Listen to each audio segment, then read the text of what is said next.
Alright, welcome to the All Bosses No EG tutorial. This tutorial is a snapshot in time, I first want to say, before we get started.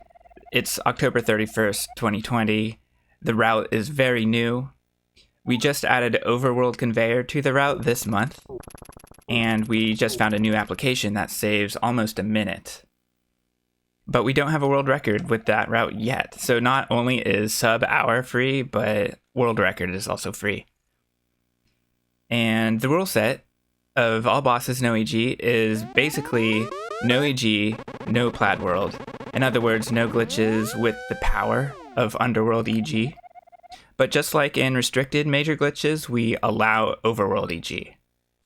And this is because Overworld EG is very weak. Link cannot go out of bounds with it in the overworld, and essentially the only difference is we can pass through sprites. So the beginning of this run will look a lot like restricted major glitches, any percent, and all dungeons. And another thing about this rule set, it's basically the same as the rule set for no logic randomizer. So if there are any no logic racers out there that are looking for a speedrun, this may be it. And lastly, for a bit of history, this category started as a split from all dungeons, no EG, when it was decided that the wrong warp from Turtle Rock to Aghanim 2 was too powerful. And it's not all dungeons if the entire dungeon of Ganon's Tower is skipped. So all dungeons no EG became all dungeons no EG DG WW, and all bosses no EG was born. And also about DG itself. Maybe that's the last point.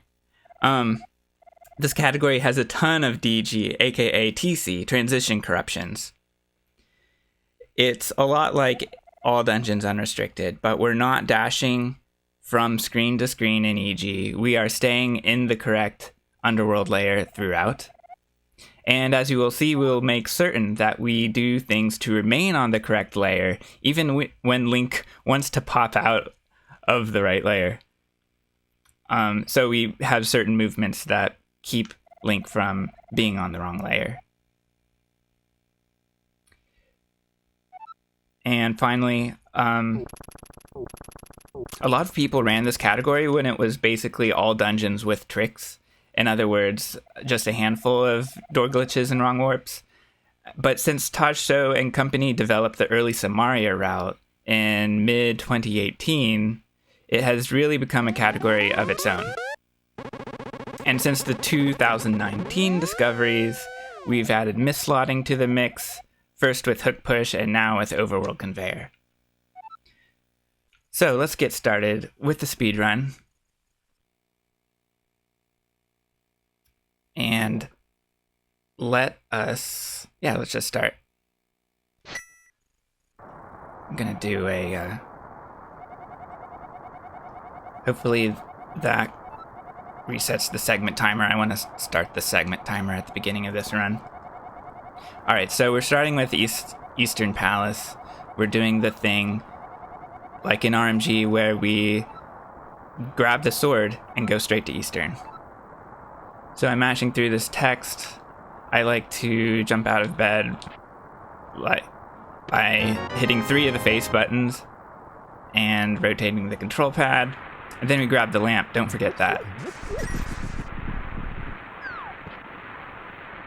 Alright, so we jump out of Link's house and then go to the escape hole like normal.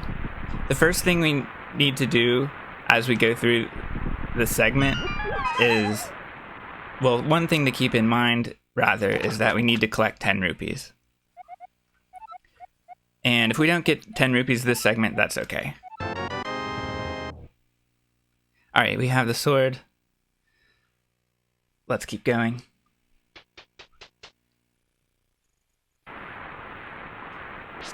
And then we just go into the castle.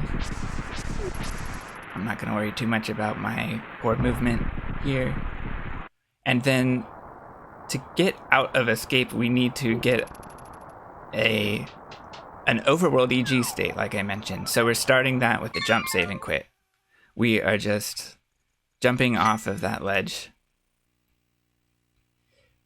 just today, Yuzuhara posted a new way to get into EG using this ledge here, which I'm kind of interested in. I'm not sure if I'll do that, but it looks like it could be an RTA viable jump, save, and quit method.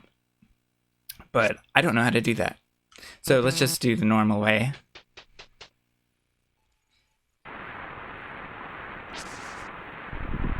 Okay, so we have EG armed. We need to get that guard to push us in to this door to get something called long state. I just got hit and I didn't go in the door, so that is basically a reset. We could do another jump, save, and quit and try it again. I'm just going to use save states to retry the room. So I hit him away, and then that gives me time to line up here. Okay, I messed it up again. What I'm looking for here is a certain range of pixels, and in particular I'm looking for an exact Y coordinate. Okay, I didn't get noticed, so I'm clinking on this pink shrubbery to alert the guard. Let's try that. Alright, let's see where I'm going here. If it's not too late. It might be too late.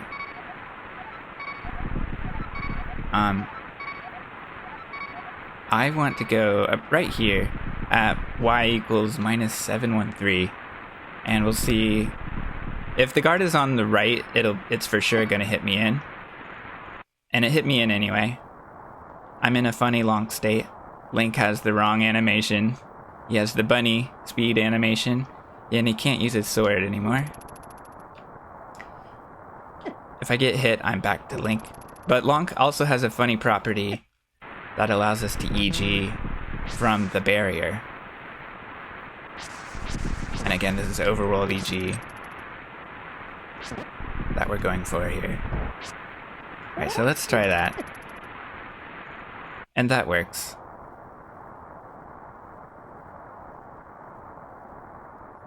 So let's move on.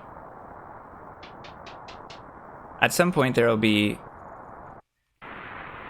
new old dungeons tutorials that will explain this better than I can. Alright. Actually, you know what?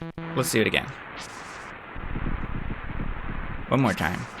Let's get long state. I'm gonna alert the guard because it didn't see me. I'm gonna bat him away. And into position. And we're in. And again, we can instantly see Link's funny walk, and we know we got the trick. So, one thing about having an EG state is we can't get hit, otherwise we'll lose the armed state. But if we're in the right place, like right here, we can activate it, and now we are in overworld EG mode here. And I can pass through sprites, like I mentioned before. Well, not this one. We are going to... Hey, what's up, Duck and Spleeby? I don't know. I'm just saying, I hope there's another long tutorial out there, because I don't think I'll do a great job with it. So yeah, we can pass through these sprites. I had trouble getting past this guard, so let's go over how we do that. One thing we can do, if we don't know where Link is, we can kind of look at the arrow count. Link is usually directly below the arrow count. So that's one way we have to kind of guide Link if we know that Link's in the center of the screen. It looks like he's just to the right of the arrow count.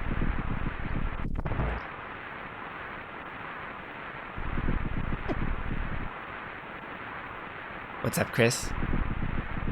So, we are walking out of the castle now to get back onto the Link's house overworld. Man, that was not good. Let's try that again until I get a good time here. Hey, what's up, twin?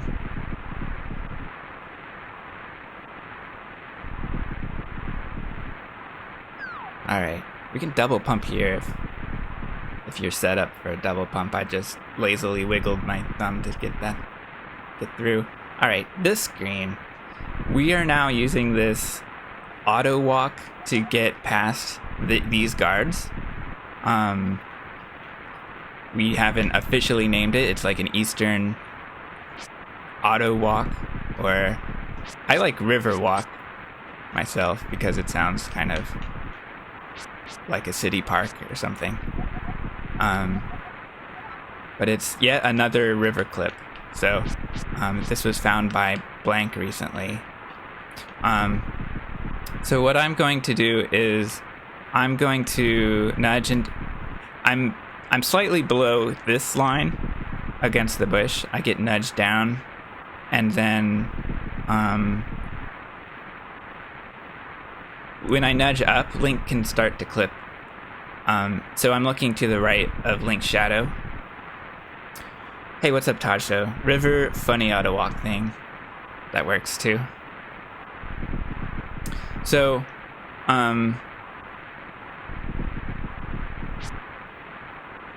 yeah, there's also a fairy name. I forgot what that one was. So anyway, yeah, I'm looking to the right of Link's shadow, and I see this queue here. A space of light colored grass, and I'm going to do a buffer up right, like that, and now Link has moved up a little bit. And now this is the hard part. I need to go 3 pixels down and right. There is, so that's right. There is a way to do this where you just go down 2 pixels, but I don't know that method yet. So I went down right 3 pixels. Now we're going up to a certain spot, and we get kind of a pixel frame leeway here. If we go 1 frame too much, it's okay. So I'm going up to this spot. I'm looking at a queue. This time it's the bottom part of Link's shadow. I'm looking at a pixel of light colored grass to the right of the bottom row. So then I'm going down right. And again, we have some leeway here. This pixel works. I'm looking to the right of the bottom right of the bottom of Link's shadow again. And here we just hold up and then splash out to the right. So let me look at this pixel here. We're at B59. This is one of 2 that will work, but let's try this one. Yeah, up and right, and then we do the funny auto walk thing. And funny auto walk thing is, of course, a super scudge named Glitch. And let's try this again. So I'm nudging to the right, I'm nudging upwards, I'm going up right. I snapped out but got back into the right place. Down right 3 pixels. Let's try select buffers. That works too.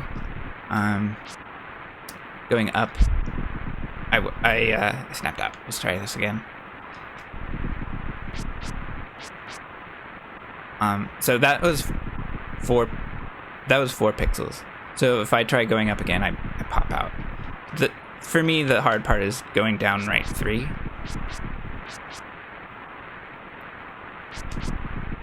Okay, so how many pixels is this? This is like 4 or 5, maybe? B59 again. Hang on here. What did I just do? I think talking to these guys messes up your camera a little bit.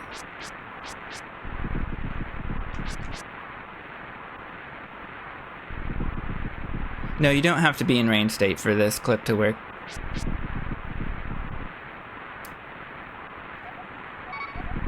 Okay, this is the other one that works. B58. So you can be here or here. This is before going up. and then right. So let's try to do that quickly. I'm not great at one frame clips, but I get by. Let's go with that. 15 seconds. It can be done a bit quicker. Alright, so now we're just going to the Eastern Overworld. You know what? I didn't go over... Let's do it again, actually. I didn't go over the... Excuse me. I'm gonna go around you guys. In the practice hack, I'm using a shortcut for out of bounds. I like using LRXB myself.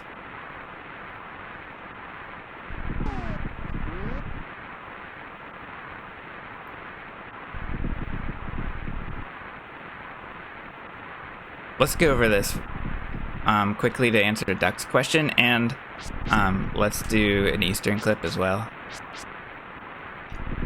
Oops, what am I even looking at? Up, down, right, 3. Up, right, down, right, 3. Okay. Up, right. Nope.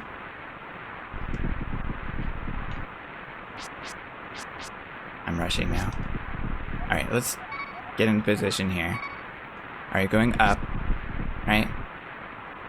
Up to B54. Then down. That's 4 or 5 pixels. Down right, rather. Right? So then now we just hold up and then hold right.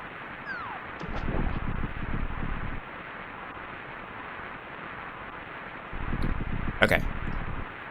So that's the new method that we are still learning. The older method is to do a citrus clip, which is a series of movements. We just went to the left 3 pixels here. I like looking to see that Link's aligned with the dark green shadow. And going to the left, 3 pixels, then up left, 5 pixels. This has to be 5 pixels exactly, and that's not super easy. Then we go left 6 pixels, which can be done in a variety of ways. We can walk 2, 2, 1, 2, 1, or 3 short movements. Let's try walking. 2, 1, 2, 1. So that was 6 pixels. Now we do up left, 1 or 2 pixels. Maybe, I don't think 3 will work. But yeah. So now I'm in the teleport position, and I can hold down left to teleport. And you can do this bufferless, but if you don't buffer here, you might transition downward, which you don't want to do. But it's okay if you do. And the goal here is we sort of jump off the screen. We can travel below these guys and then just go over here. So, but we're not actually going to travel in that way. Let's just keep that citrus clip in mind as we go to the Eastern Overworld screen.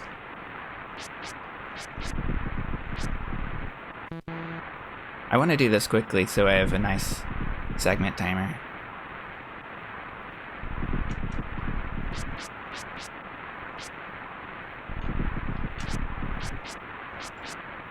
But good enough. Not great. You can pump against the right wall there. Alright, here we go. So, one reason I showed the citrus on that screen is because we're doing it here, right? So, I like to line up here. We see Link's shadow aligned with the dark green. I go left by 2 frames. That was 1 frame, I believe. No, maybe that was 2. Okay. Alright, that's 2 frames. In other words, 3 pixels. Alright, so we go left 3 pixels. Then we go up left 5 pixels. Then we go left 6 pixels. Here. Now up left by a pixel or 2. Even 2 pixels should work. Down left to teleport. And then we just hold left or down left after the down left teleport to jump, right? And then we're on the cliff. We can either hold upright onto the cliff or to jump off, or we can tap up and hold right. So that works. And we do 2 jumps to get off of the cliff and wrap Link around the screen to the top of the screen where the entrance of Eastern is. And this is a shortcut that saves a few seconds. And you don't have to do this. When I don't feel like doing 1 frame clips, I'll just do Eastern Overworld. And Eastern Overworld is faster walking than it is in NMG because there's no statue there. There's no Armo statue to wait for.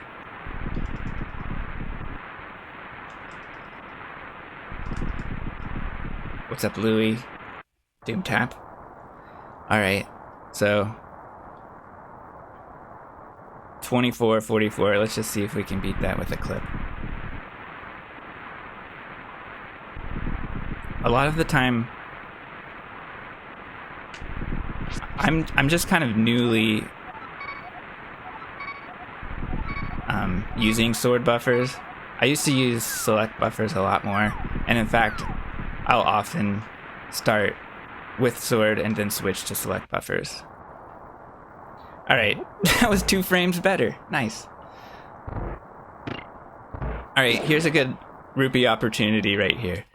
Let's go into the dungeon now and just do Eastern pretty much like normal.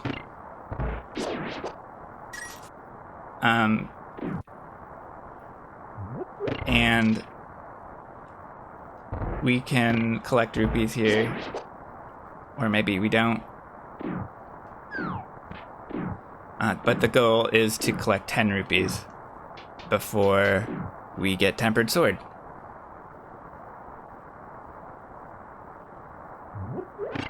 I like picking up this heart because we always take, I believe it's 1/4 heart of damage from the barrier.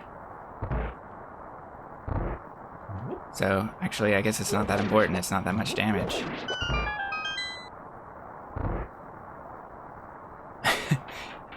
$10 rupees of farming.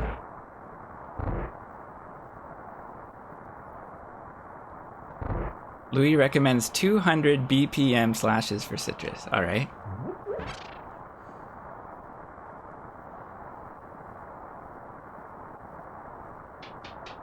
Yeah. So, Spleepy, it only saves time if you're very good at the buffers. I think select buffers are still okay. You can still save time with select buffers.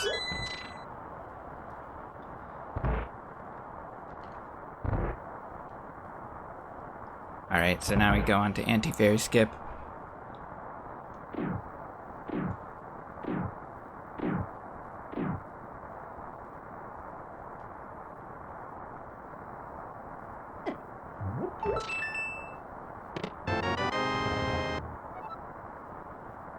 And for these kinds of tricks, I recommend looking at the FMG tutorial, which has so many great videos on the NMG speedrun. And the movement is broken down really well.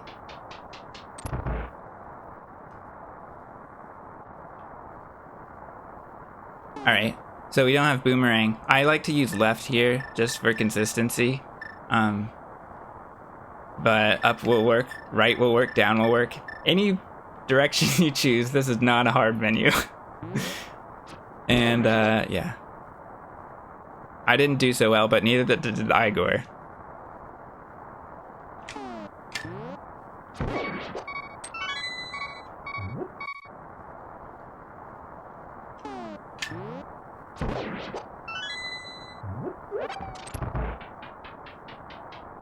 Duck has been struggling with that menu. Hope that was helpful.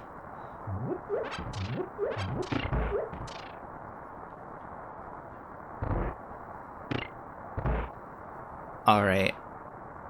Again, we need 10 rupees. I'm not going to worry about it too much.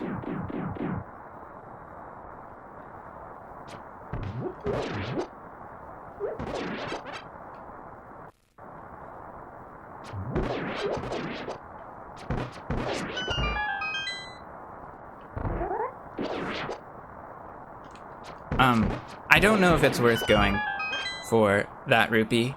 That's if there's a rupee to the side. I don't really know if it's worth it. It might be. But we have other opportunities to get 2 blues.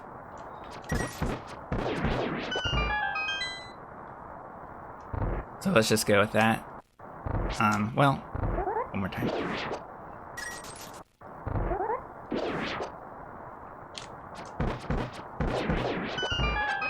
Alright, 27 arrows is about average coming in here.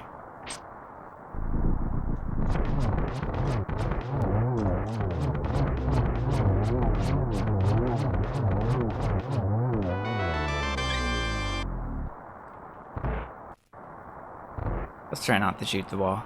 I'm gonna count to 13. We'll see if I can do it.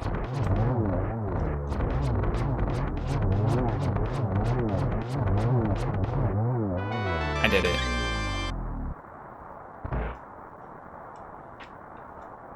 Alright. Let's go on to the next segment. Oh, I forgot to start the timer.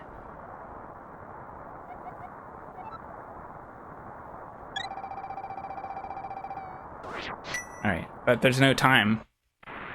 Alright, we did it. Let's move on to Palace of Darkness.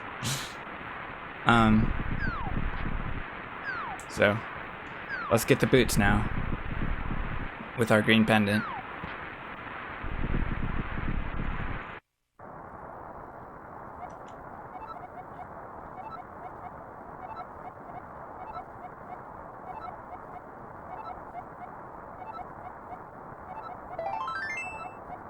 And we want bombs for multiple reasons.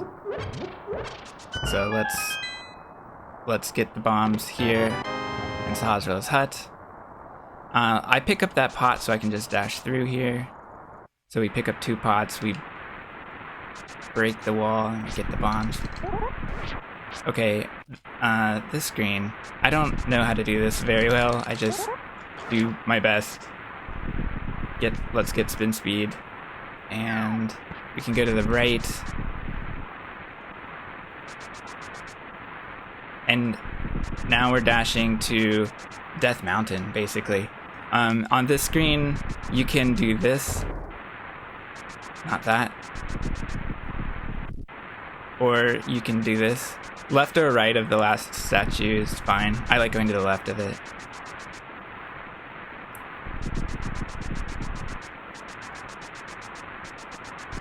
And, of course, to get to Palace of Darkness, we're going to go through Death Mountain. We're going to do the Kiki skip. And this is Spectacle Rock Cave. Now we're charging... Oops, what am I doing? Okay, so now we need to do DMA. And we're doing the more recent DMA. New DMA. So we're charging as a sword spin here. There are, I believe, 3 pixels that will work.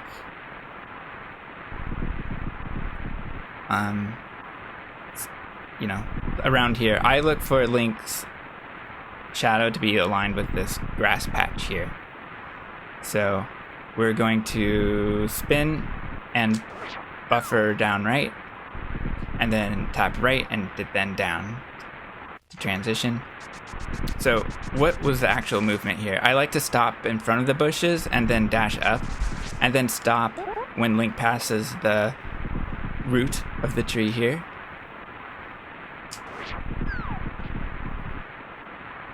Slope dash is faster. I missed it.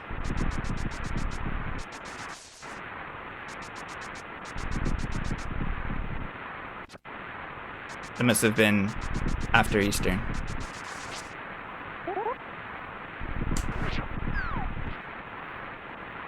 Alright, on this screen we're going to the right, and then we go up left here, and then jump. That was a quick hop, and then down, and then down without a quick hop. If you mess this up, let's see. Well, that's probably okay. Quick hop down, hold down. Yeah, that's fine. We're going for this cave here.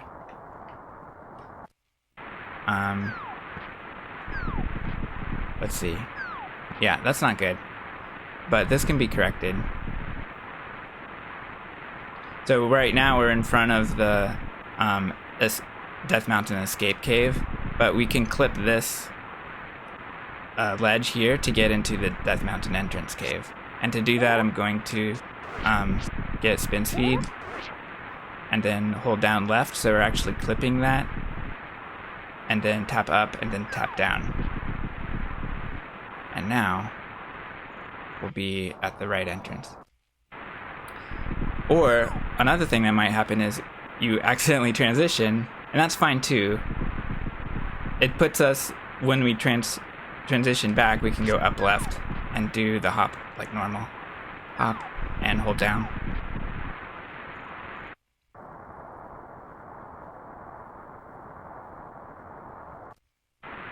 Alright, Spleeby is saying you get the down left hop often. So that's probably just from not going far enough to the right, right?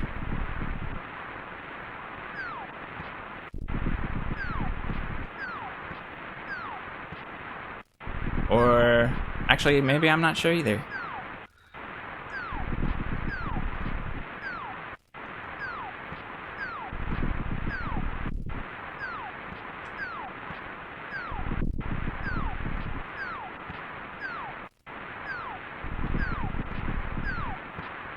Yeah, that was barely any movement to the right. Yeah. So there we go. Technically, we can do this without having a sword if we dash buffer.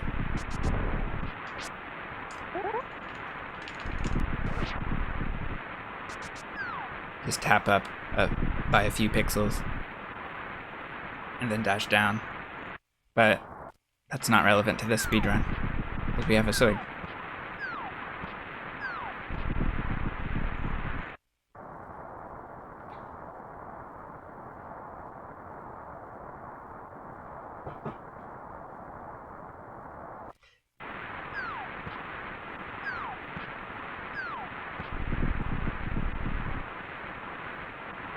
Alright, so what I'm saying here is, if we get spin speed, we want to be in this position. We're just holding down left, and then we do the up and then down.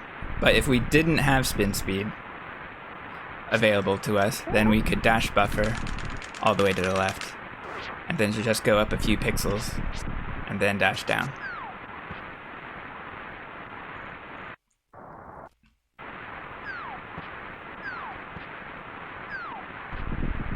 Oops.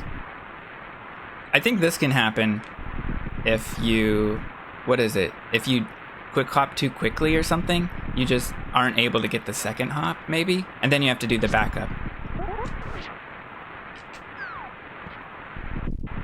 But let's just do it right and then move on.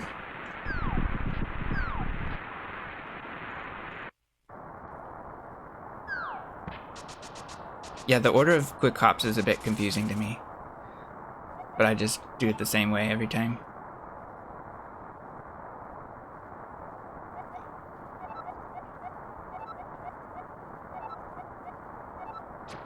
Nice. Okay, so don't copy my movements here. There are certain walking movements that work better consistently for some people. Wow. You could just walk up and then dash.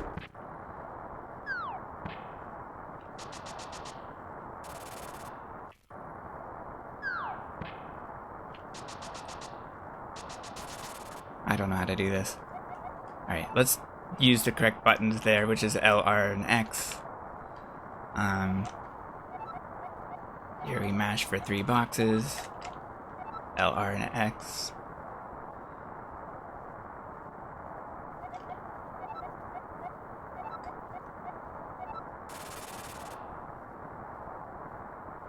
Alright, so one thing that has happened so far in this route is we've fought Armos Knights. And for some reason that sets something called an Overlord sprite, which allows the old man to know to kind of disappear. Otherwise he would be walking forever. So he doesn't really walk into the cave in the speedrun, he just disappears. So you have to start your next movement earlier than expected.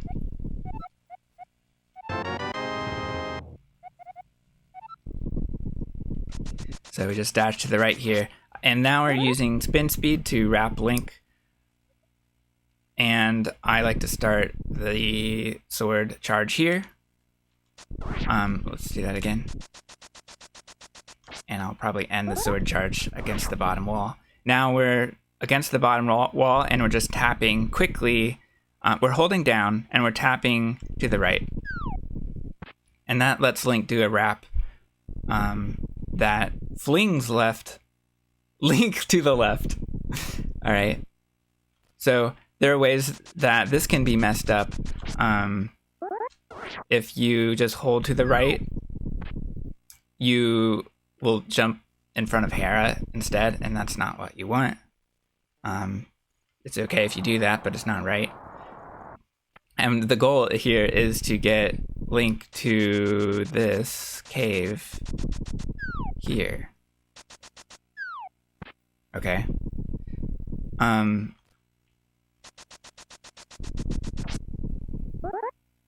So let's try that again. What's up, Spanda?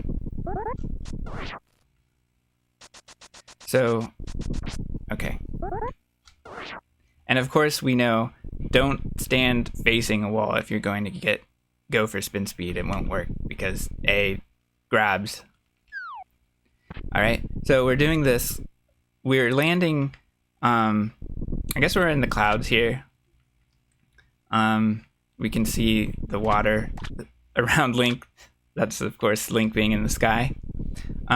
So we're going to do a dash to the left here and then hold down. And I kind of watch Link's shield be, I watch for Link's shield to be against the door opening here. Bitey, thanks for the raid. Hope your stream went well. Alright, let's start over here. Spin speed, hold down and tap to the right. We come to the left, dash left, hold down. Now there's a rock in our way, so we just walk around the rock to the left. And then there are a couple of different ways to do this movement. So I quick hop down, and then here I like to hold down right until we're in line with the opening, and then dash down. All right, and that gets us to the Spectacle Rock ledge, right? So now we just hold upright, and we've made it. Let's do that quickly now. Oops.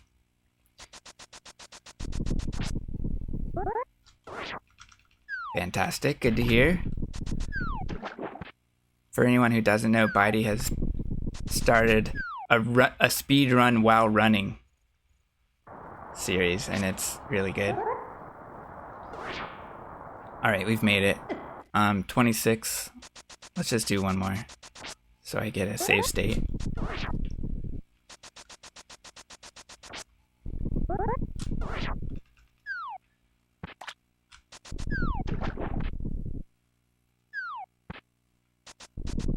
$127.54, awesome.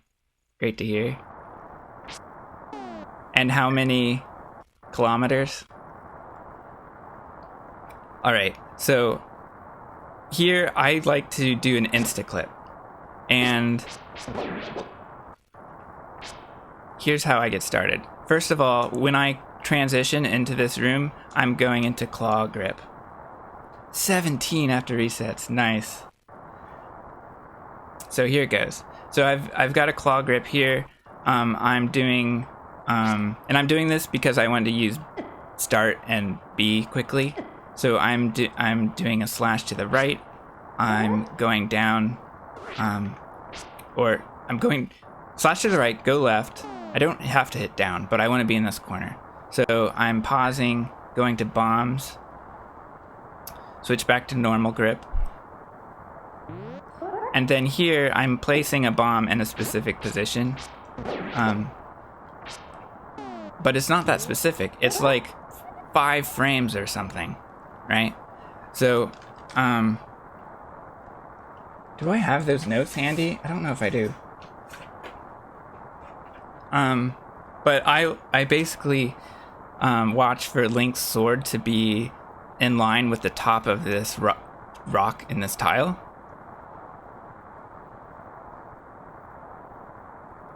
That's not claw grip, that's piano. Thank you, I'm using the wrong word. Okay, so piano is what I like there. Or overhand. Alright, so, yeah, so somewhere around here where Link's sword is at the top of this rock, you even get 2 pixels where Link doesn't... you get 2 frames where... you get a frame where Link doesn't even move. So that should still work. So I'm placing a bomb and then going down, dash, and hold up left into the bomb. So let's try that again. Right, so you can just hold out your sword so you don't have to position Link down and then left and then dash right. So that's less inputs. That might be too high. Nope, still works. So I believe it's 5 frames. One of the frames might give you trouble and just not work sometimes, but I think it's 5 frames that work almost all the time. So that gets us into Palace of Darkness. Or we can do the more common method, which is to set up a teleport, right? So we bonk to the left. Now we move Link up just a couple of pixels until Link's shadow is just above the bottom of this rock tile. Place the bomb, dash to the right into it, and then we go up 1 frame like that, and then we hold down right, so buffer down right. So Duck is saying 2 or 3 frames. So in other words, you're talking about the bonk, right? So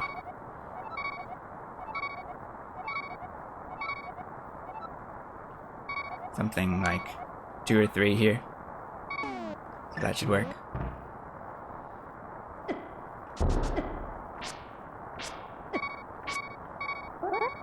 What happened there was I did an upward teleport, and that's because I went up by 2 frames instead of 1 at the very end. And another thing we can do is a menu buffer to buffer the teleport, but in this category there's nothing to change to because we still want bombs. So just use a sword buffer.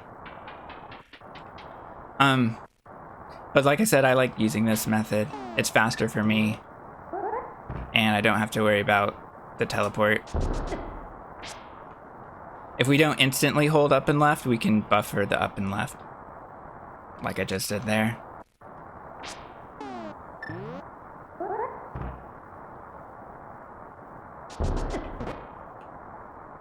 Alright, so let's go into the Palace of Darkness.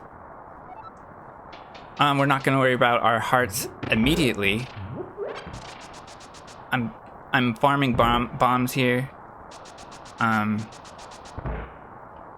want as many bombs as I can get. I want this bomb coming down. I want all the bombs.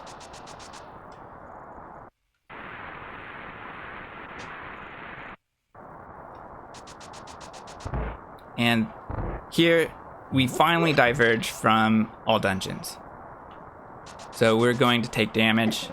We're going to get down to 1 heart and do Death Hole here. 1 heart or less. We can be on 1 of 2 pixels here, and we're going to do a bomb dash, hold up and slash up, and then we want to be on mirror. And what we just did was Link revived, and he also sort of teleported up a little bit, so we have to hold down to get Link to fall into the hole. The goal of this is we unlock this door. This door is now unlocked because Death Hole copies data from one tile to the destination. From where you are to your destination.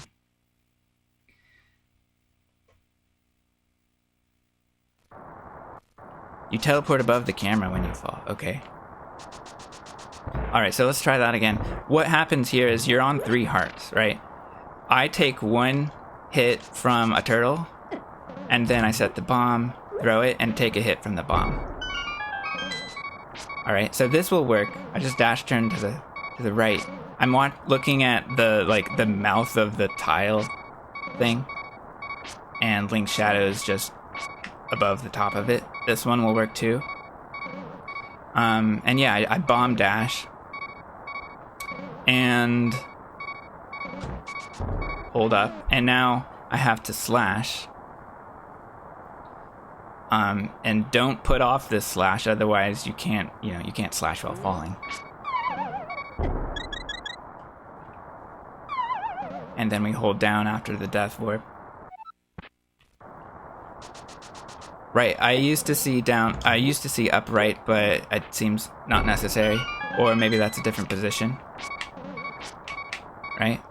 Another thing you could do is, if you find yourself up here, which is not necessary, but you might be, you can also do the same thing here. But I've kind of forgotten the cue. I think it's here. At least this one will work, right? Maybe I'm wrong. I didn't take enough damage. Yeah, that was right. Let's try that again.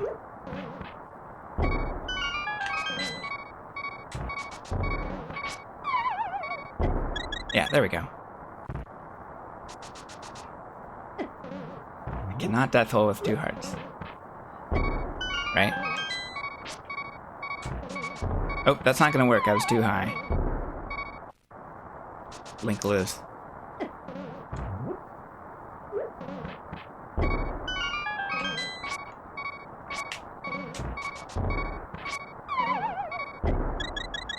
Hold down. Let's just go with that. I like to collect this stuff. It's not easy getting enough arrows for Vitreous and hook pushes, so that's why I like arrows, and bombs are for juking and for Helmasaur optionally, and getting to Helmasaur for sure. So I like to get this stuff.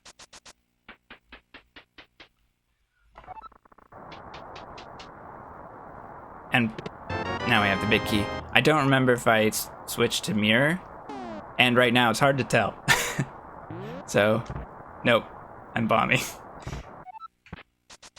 So, on the death hole screen is where I like to switch, so I know what item I'm on.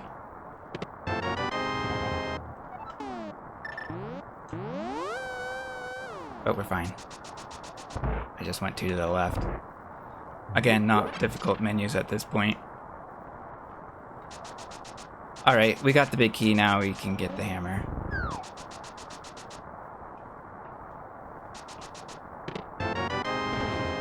Oh, interesting. Spanda says you can map to have your color return to your menu. Yeah, that sounds about right. So this heart doesn't really do anything for you since you've just refilled.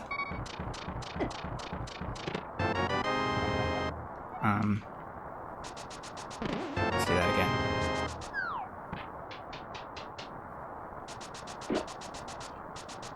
And I'm not going over hammer jump, but I do want to get these bombs.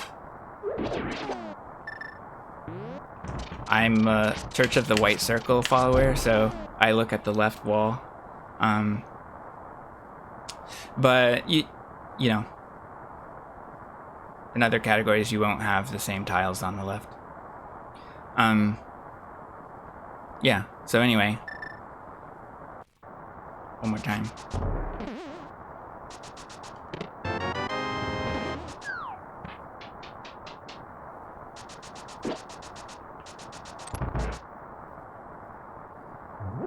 Screamy face. Yeah. Need screamy face.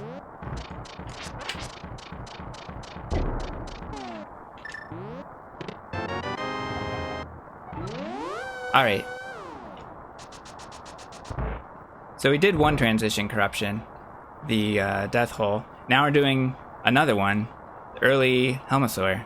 And this one's statue drag, which is a lot of fun. Right, so we have 3 hearts here. I like to just get this bomb. We can get this bomb too. In fact, in this run, let's do it. And now we have 9. Now to arm statue drag, we're going to just move Link next to the statue. We don't have to push it or anything, just move Link next to it and then mirror. And now we have statue drag armed. And that means we can drag a statue wherever we want. And with this glitch, we can start to juke transitions and do door glitches that way. Alright, so what we do is we mirror next to the statue. We put a bomb down in the first door, face down, start to pull, right? And while we're pulling, we want to get hit by the bomb. So we just have to hold A, right? And what that means is we can now continue again with statue drag. But we want to get hit by a bomb again, and that causes transition corruption in the doorway. So what I'm going to do is I'm tapping left, I'm placing a bomb, and for timing I'm going to slash twice, and then continue the drag. I noticed that I placed the bomb, or I started dragging a little bit high, so I let go for a beat. I don't know if that's necessary, but that's the way I like to do it. So here we're able to statue drag through this transition.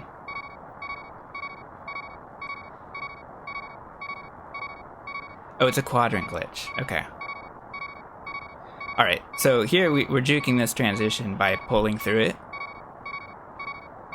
And then we are here. So we are here where Link appears to be. In other words, we can pick up this pot and farm this bomb. Let's try that again. So again, after we mirror, we can't dash up to this door because that puts you in a pulling state. So we have to walk up to this door.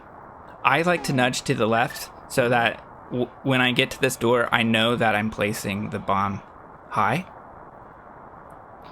up, and then when I pull, I'm sure that the bomb will hit me. Right? Now I tap left, bomb, slash twice. That was a bit slow. So since that was a little bit slow, this didn't work, right? The quadrant glitch didn't work. So I was able to juke the transition, but we're not where we want to be.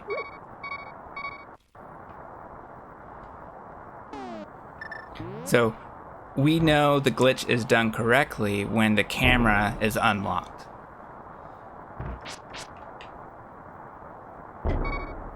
All right. So that wasn't too fast. If we go too fast here, we'll transition and, you know, just mirror and try again.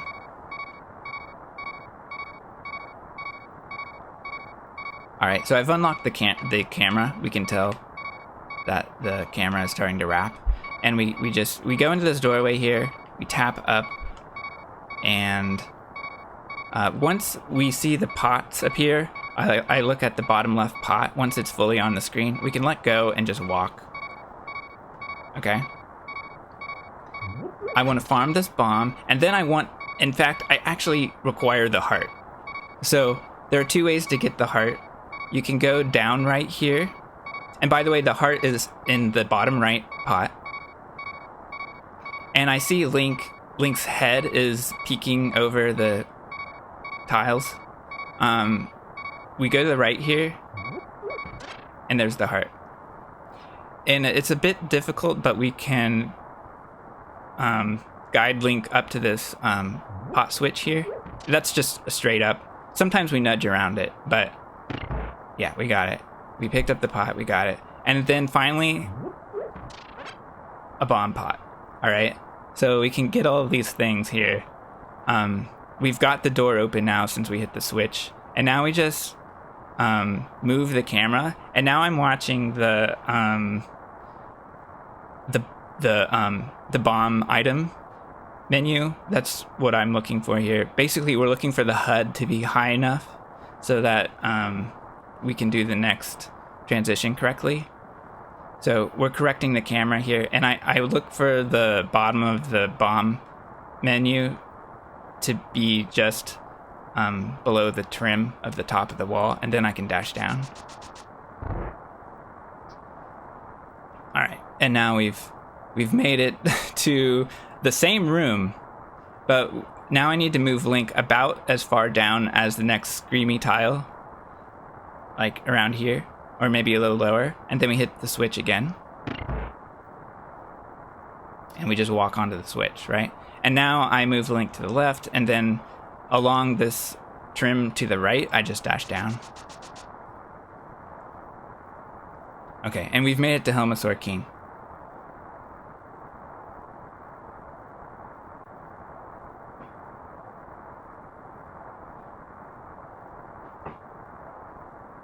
And Spanda is talking about Door Watch, which we can take a look at here. HUD extras, right?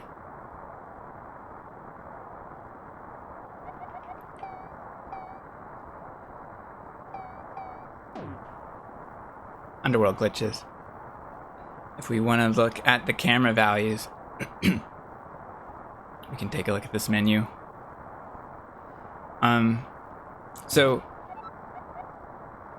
I'm gonna redo that statue drag quickly, but just to wrap up how we get to the boss here. We are behind the spikes on the Helmasaur screen, and we need to hold left and then up left to get past the spike. So we're going to get hit here and hold up left. And now we have one heart. So this is really the minimum hearts you can have. And now I can fight Helmasaur King. Alright, so let's do statue drag from the beginning. Drag up, get hit. Slashes for timing. Drag up, walk down, drag down, see the pot. Okay, so before I showed us, I showed that we can get the pot by going down. I actually prefer to go right first. And what we do is we nudge to the right, just slightly above this object, and then move Link. And now we can see that we're in line with the heart pots and the switch pot. And I just go down until I know that I've made it all the way to the pot, and I can just lift the pot and I'll get the heart. Right? And that's an easier way to align Link.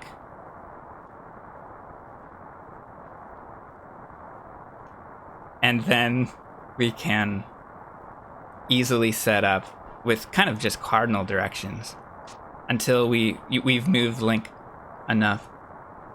All right. And we can dash through here. And again, I line up with this tile or even a little bit below it. But we don't want to move too far down. Otherwise, the camera's going to be in an incorrect position. And there's a backup, but I don't know what it is. So if we were to dash through here, then something goes wrong. We don't make it. All right, so let's do it again from the top.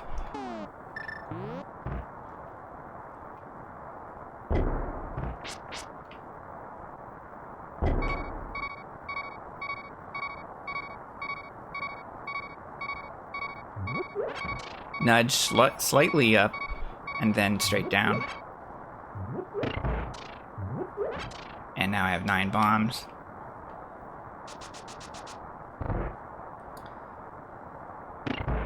And there is a faster way to do this room, but I like farming.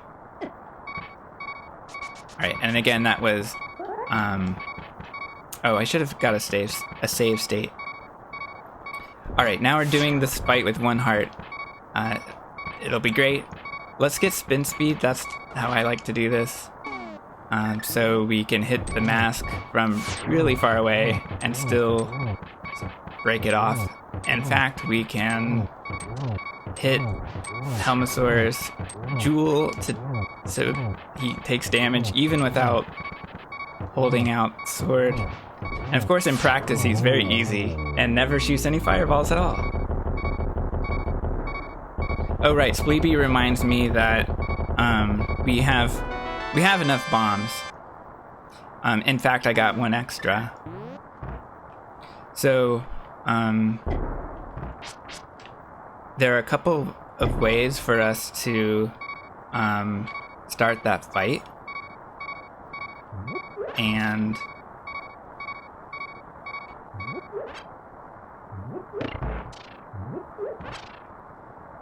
let's do one where we throw a bomb.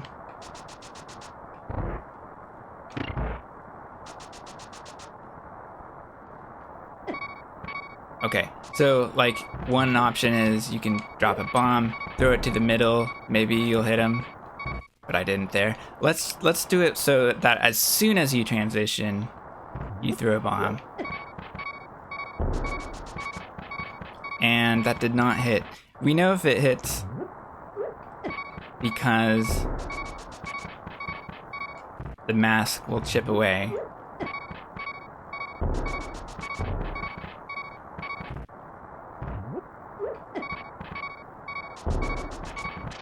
There he goes. He had to walk down a little bit.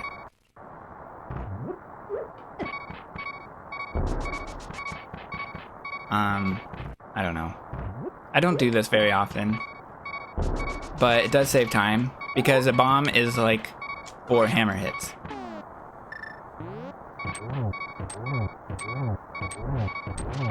Right, so we're already at 9, 10, 11, 12, 13, 17, or whatever. Let's try again. There's a faster way of starting this fight. You don't have to get spin speed right at the beginning, but I'm not good at that. I like getting spin speed and correcting the camera at the same time.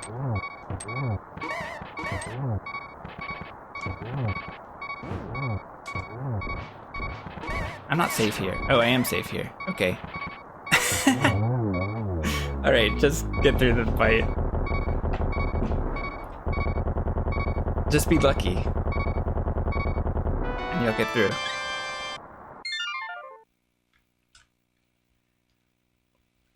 Basically, there's no way to be in anything but one-hit KO mode. You can get a heart before starting the statue drag, but it's not going to do anything because everything does 2 hearts of damage. There's a way to catch the crystal and get a lot less lag by not having the crystal visible. I really should look into that. Yeah, I don't know about that yet.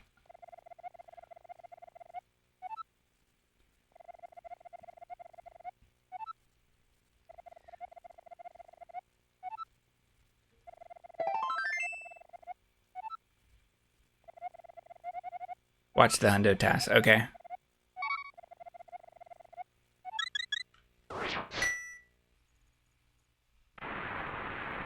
Alright, Hyrule Castle. Let's go.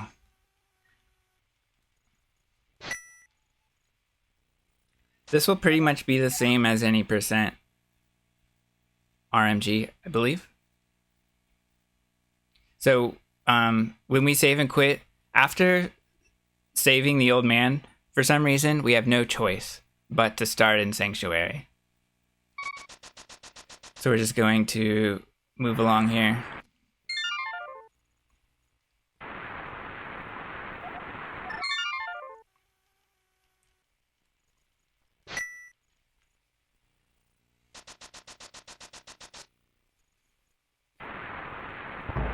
And now I dash down and then left, kind of along the bottom wall.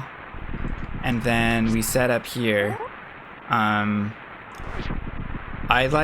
So we're doing another river clip thing, a moat clip. And I like to be here at YB54 or 55. And we can dash buffer to the right. I believe it's 6 to 14 pixels.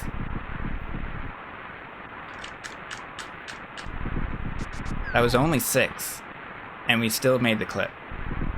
But it oftentimes when I'm doing this, I'm just mashing until I think I've done it 10 times.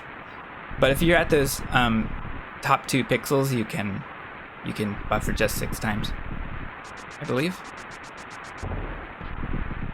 Now we're dashing to the right and then transitioning, and then we are in front of we're at the top of Hyrule Castle here, and we're moving Link to this kind of white wall area, and now we're in Hyrule Castle. So let's do that again. I am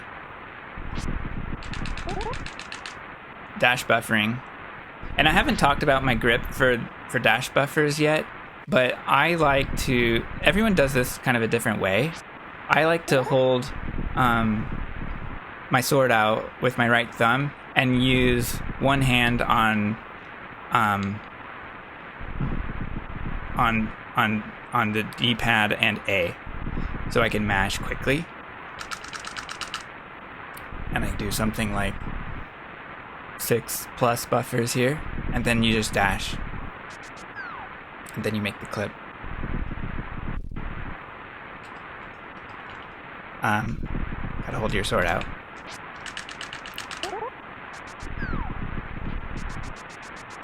I stop at this bush, and then I hold down right until Link starts to nudge. And once he begins to nudge, then you can dash again.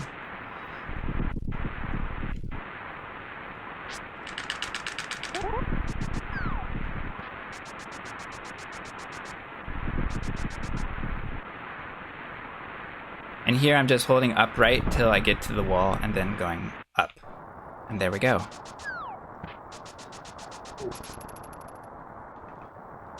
This room, I have no idea how to do this room. Basically, you dash up and you dash left, but sometimes the guard gets in your way. And you just kind of hope that he doesn't touch you. If you think he's in your way, just walk.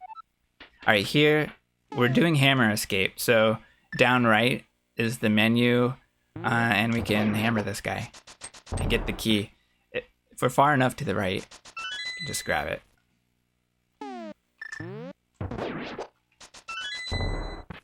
Perfect.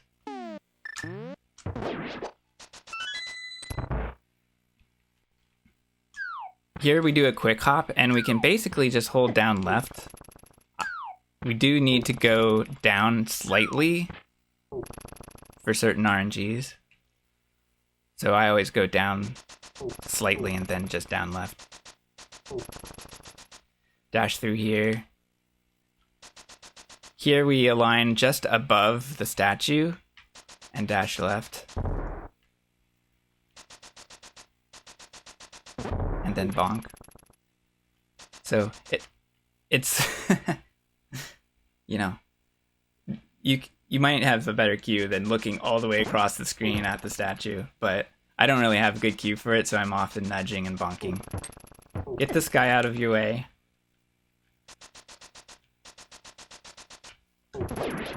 And then dash up.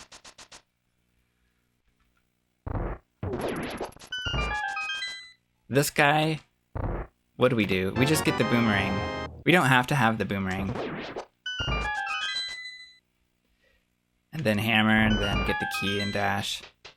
So we don't need the boomerang, but it's very helpful for one of the hook push setups. It's also helpful for menuing. Here I could dash, but I think it's faster just to pump.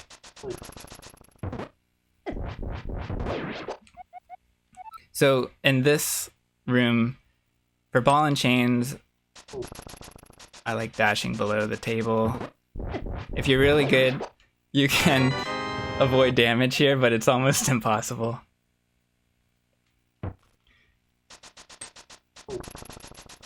You just need to be lucky, I think. Louis can tell us more. He has 10,000 hours of ball and chains practice.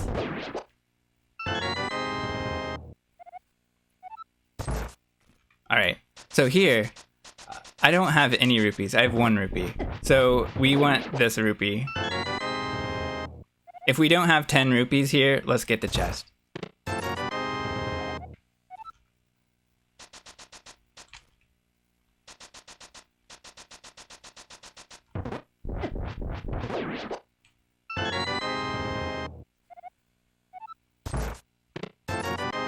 Avoiding damage is impossible.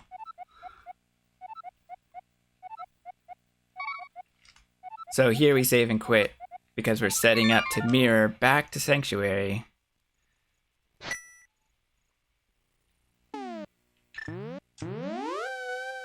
And here we are. And then we want to grab the torch to save frames. And then we get the Sank Heart, and then we save and quit. Another fun thing you can do is mirror, and you get the dupe Zelda glitch.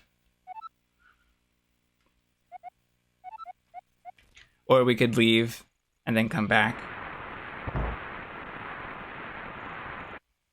And for some reason, Zelda's in position and duplicated. But, you know, doesn't really save any time. I like to tap A at the top of the stairs to cancel the drag, but other people hold left to do that.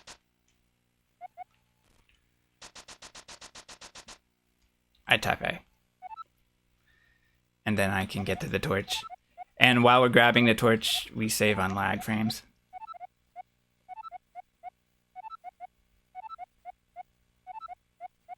I don't know how to triple Zelda.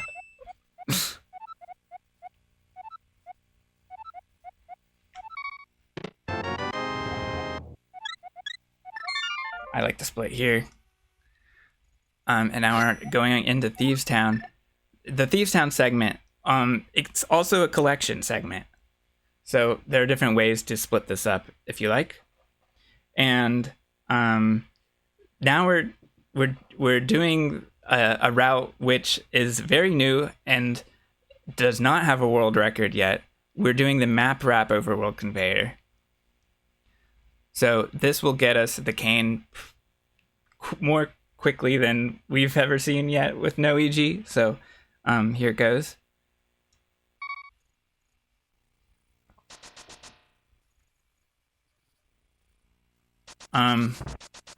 So we are going to go into Tower Hera first to set this up near Ether Tablet.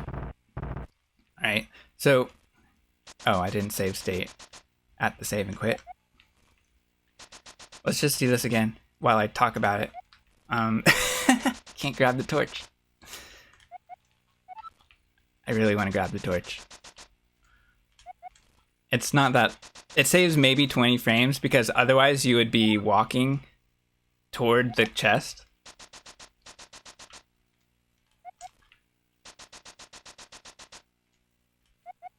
Alright. Side computer man. Time to mention the throne room overworld tile tech. It is pretty complicated. I can't really explain it. At this point, it's weird magic. And I'll do my best to just explain where we are with the application.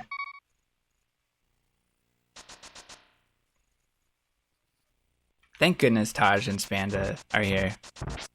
They've really helped figure this thing out. Oops, don't do that. That's what we did before. We want to get back into Hera, so the fast way into Hera is to dash buffer here. I like to line Link up with this bump somewhere around here. And then just buffer. Then we tap right and then up left into the tower. So let's do that.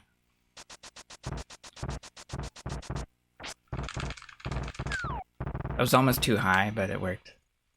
So here, we have to move Link out of door state here for some reason. And this avoids I don't know. It avoids getting into the wrong cave state. Or the Exor dungeon. So, what should I do here? What I want to do here is do it the right way.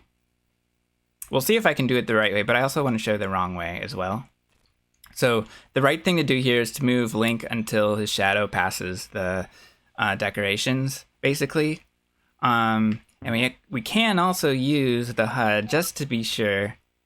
And is it Ramwatch? Icebreaker. So Icebreaker. So let's see here. I think we have too many things on the screen.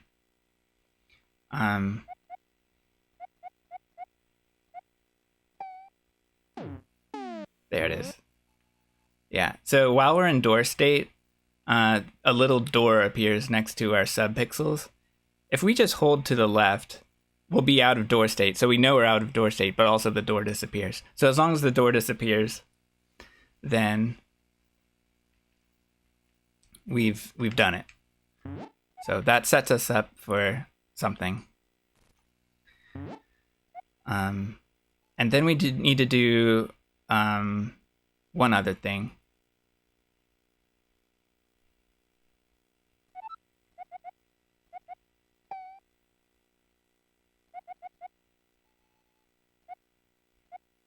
Heart lag. I've never seen that. Well, that's cool. Alright, walk up, or we can walk to the left.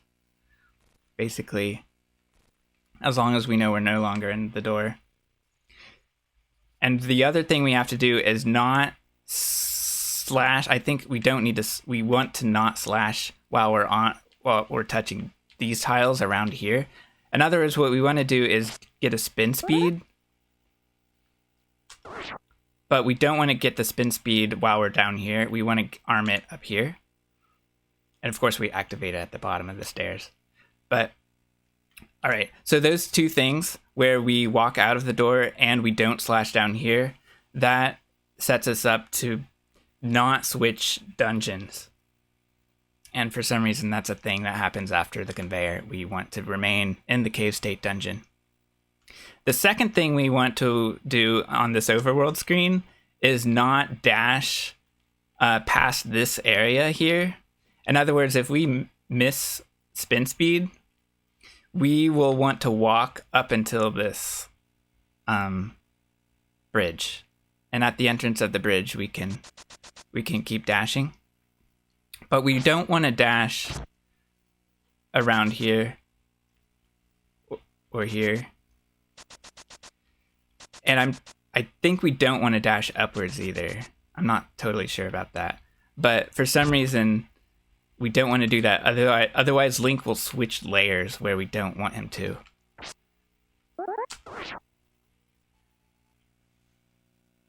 So we do spin speed. We get over here as fast as we can.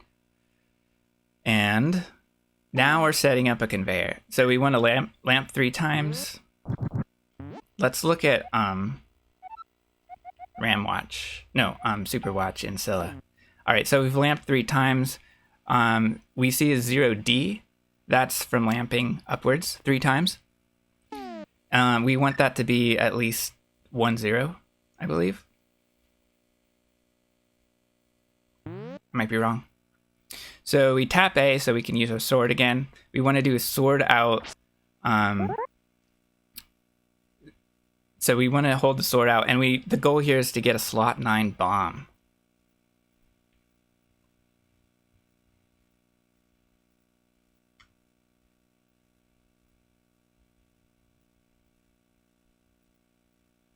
Sword activated.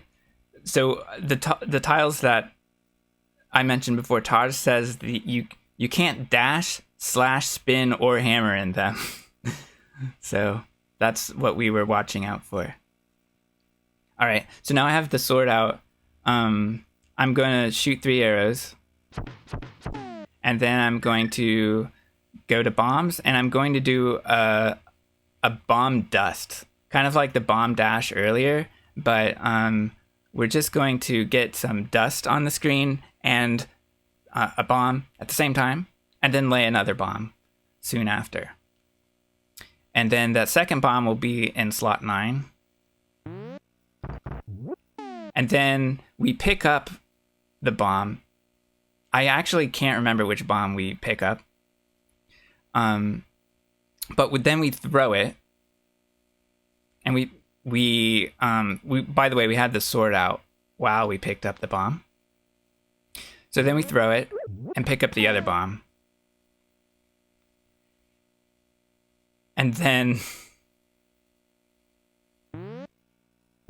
we get hit. And now we're in conveyor state.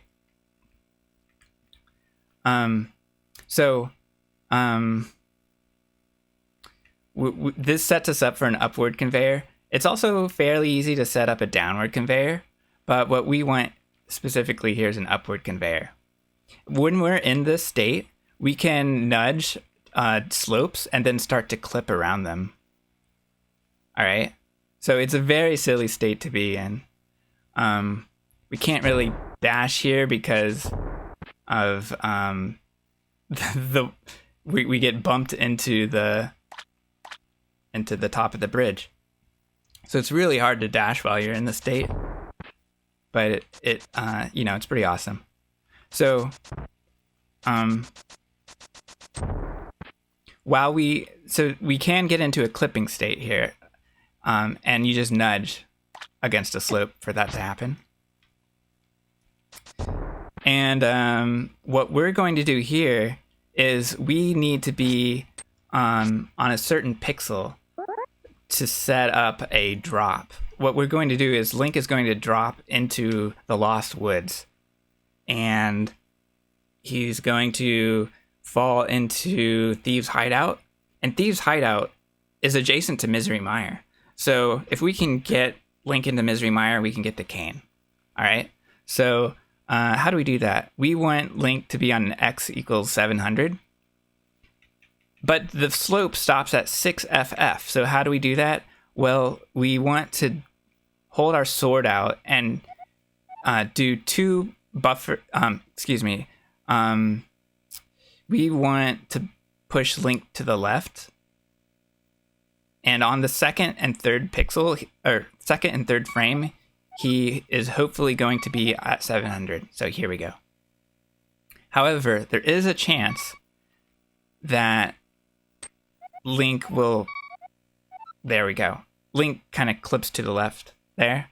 And if that happens, we just have to start again. We see he's at 6F8 now, and that's not what we want. So we might see Link jump to the left, or we might see Link stay still. So he popped to the left, so we have to restart. So if we go 1 frame, he's still at 6FF. But he didn't move. So that means the movement will be good at the 2nd frame. And the 2nd or 3rd frame is fine to get at 700. If we go a 4th frame, unfortunately, it should put Link at 6FF again, and that's not what we want. Yeah.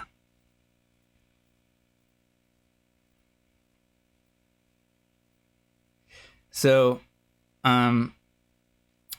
we want to be at 700.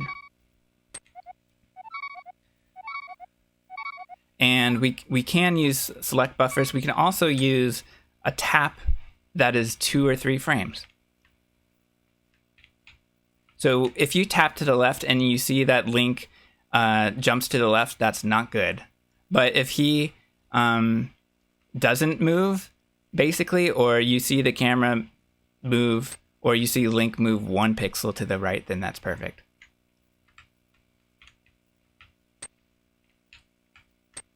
And if it's too hard to see Link, then we can look at a wall or something to see that Link has moved 1 pixel to the right. Also, we are now in this awesome, glitchy, Lost Wood state. And in this 700 alignment, Link is... he's in line with the glitch tiles. He's aligned with them. You can see it on either side of Link's ear. Right? So we can just... I don't think slashing matters too much. I like to slash when Link is in this sort of open area. And now we need to spin at a certain point. And we have two frames to do it. Okay? And so I slash when Link is up here. And then we're going to wait for Link to approach this barrier, and I'm looking at the thin line of the barrier. And then Link is approaching, and Link is approaching, and Link is approaching. And now I'm 1 pixel below it. And what I'm going to look for here is Link to be touching that barrier line. And one thing to keep in mind is that Link moves in this state at 1/2 pixel per frame. So every 2 frames, he moves a pixel. However, what we want to do is fall not on a specific pixel, but on specific frames. So Link will be at this pixel, but only on the 2nd frame of it. So let's assume that I'm on the 1st frame of this pixel. I'm going to look for the 2nd frame. And we're at E1A.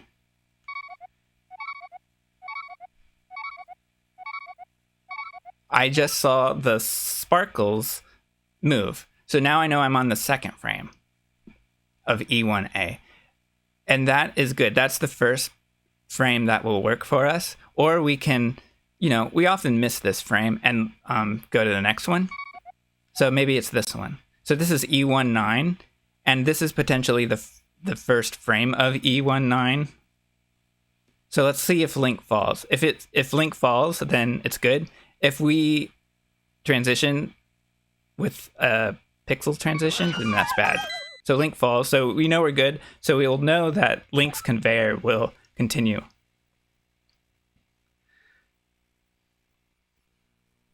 And what's going on here? Well, Link popped out. We did the movement wrong on the overworld. And he's on the wrong layer. And that's not following the rules. What else is happening here? Also, we're in the wrong dungeon. We see dungeon item in the menu. That means the game thinks we're no longer in the in cave state. But we can mirror. So if we do this wrong, we can actually mirror back. And then when we transition, not only will Link be on the correct layer, but also we see the heart container, which means that we are in cave state. And Spanda is yelling map, map, map. No, I'm not going to map here because that does some really crazy corruptions. But definitely play with that because it's really silly. I don't know if we would DQ an accidental EG there. If you mirror, I think it's okay. Yeah, so I think it seems kind of fine. So this will be our normal transition. Link is we can see Link. He's on the top layer. He's on the correct layer. So what we want to do now is get across this pit, which is of course on the upper layer. So we have to actually bonk the wall to get over it, and it's not free. What I do is I wait for Link to be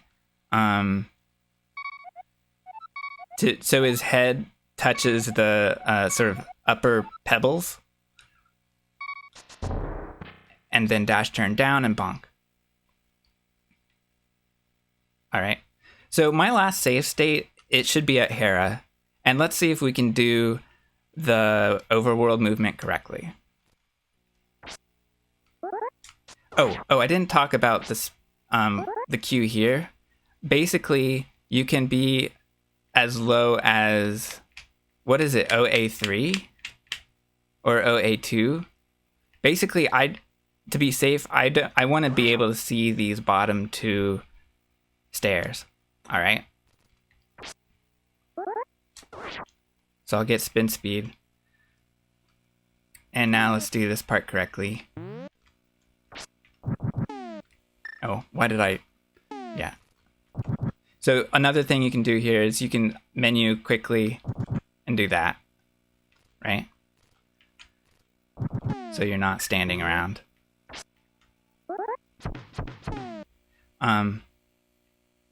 And all right. And by the way,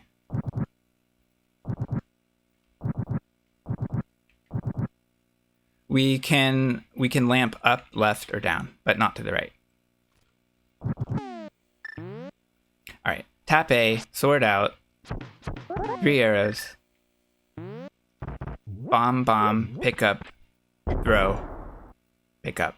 All right.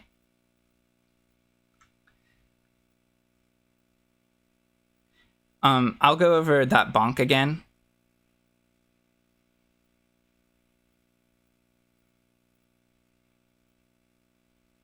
And yeah, let's get a bad transition as well. So again, sword out, 700. So, let's go over the pixels again. I'm just gonna, take a break here. Here I'll slash. And then watch the barrier. Maybe I'm on the second pixel, maybe I'm on the first. All right. So now I'm on E19, but maybe I'm on the second pixel of E19. Or maybe I'll even pass it. And that will be bad. But what happens is you've got a bad map wrap transition. Right? So it looks like a hard lock. I don't think it is. In fact, we might even be able to wait it out. There was a recent Overworld Glitches race where Faraime waited this out and was able to save and quit, I believe. But it wasn't this particular transition, so maybe different transitions will act differently. So I should be able to save state. Yeah, so I'm fine.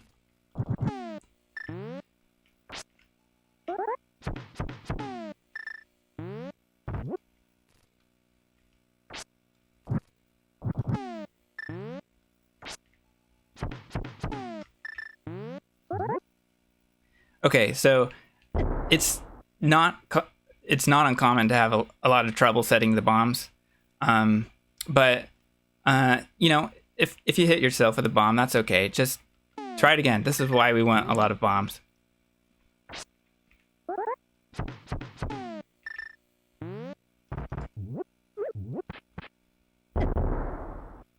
All right, so we're good. Sometimes when you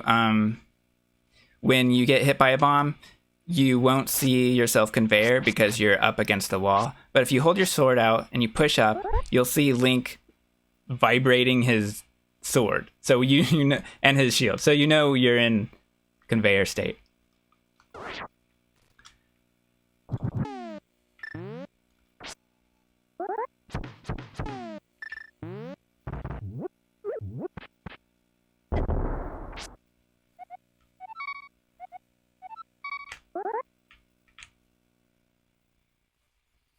And again, we can just tap left 2 to 3 frames.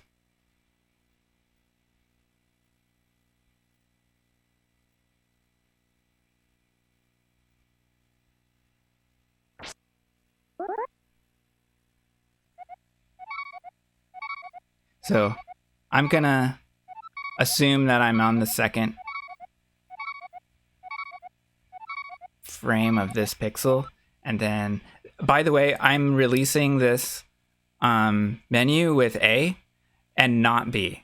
I don't want to continue holding the sword out if I can't when I cancel the menu. So I'm not gonna press B. All right. I think let's save state here. I think we're ready to go on. Yeah, we did it right. Not only did we appear on the upper layer, we are also in the correct dungeon, meaning cave state. And we can't mirror back. So I just wanted to be sure of that.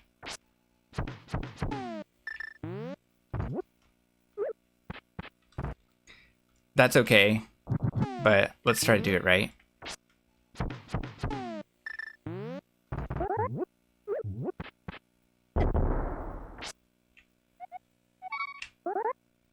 Oh, so one thing that happened there was I did a 1 frame tap and I didn't notice in time. So that's basically a reset. We see Link not aligned with the tiles here, and we are at 6FF.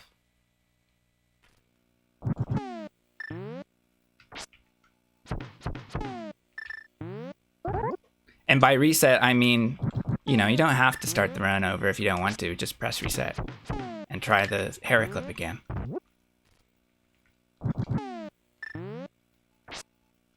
Oops, what are you doing?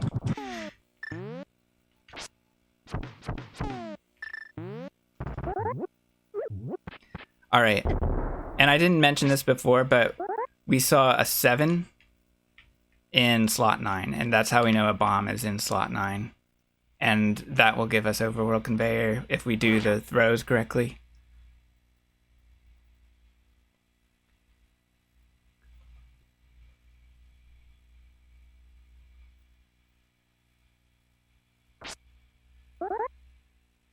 Yeah, I love this part of the run.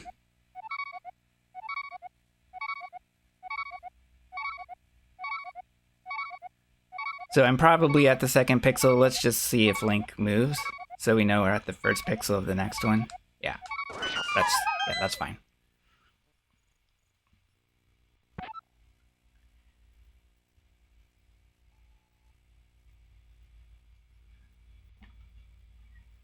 So if you fall here, that's very bad. You have to reset. You can't move from here. If you dash too early, you're in EG. So that's, you know, reset. You can move Link, but that's not the right category for that. So that's too early. That's just right. I don't know if you can hook the chest. So another thing about this is, all right, by the way, let's go over the correct cue here, which is I look for the top of Link's hat to reach the top of the rocks, basically, or just below the top row of rocks.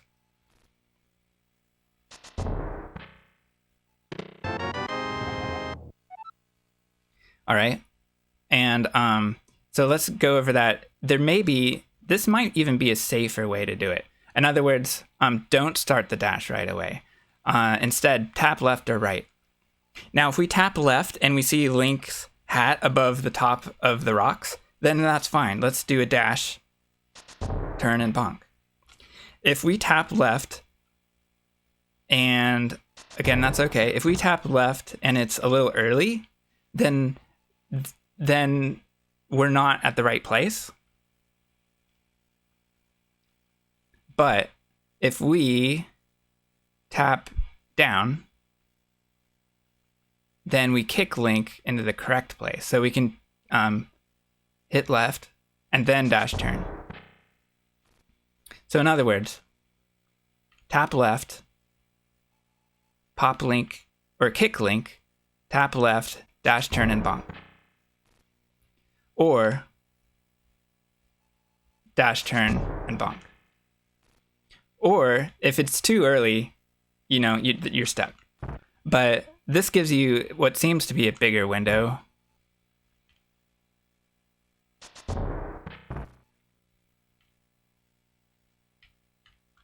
Yeah, I think it's a safer method.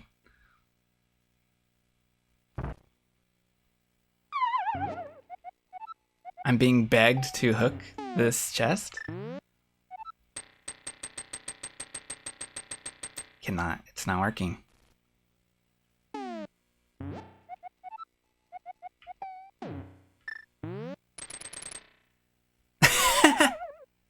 Okay, so apparently the conveyor works even after using Y items. But we're not doing that here. Alright, so again, the fast method is to watch Link's hat hit a Q and then dash turn. And then what we want is this key. And now we have a cave state big key. We're in cave state and we got the big key. That will not only allow us to open chests in this state. Actually, we could already do that because we had the Hyrule Castle big key. But basically what this key, getting this key here does for us is it gives us the big key to Tower of Hera and Desert Palace, both of which are important. It also gives us the Hyrule Castle big key, but we already have it.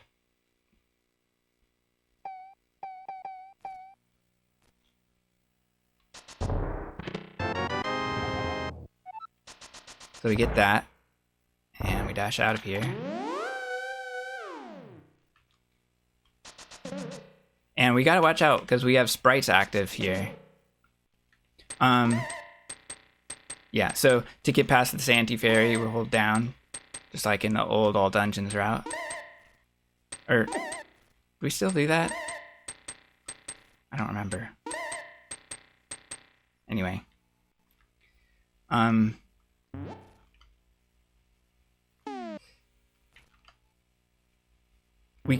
think we can turn off Ancilla Watch for now.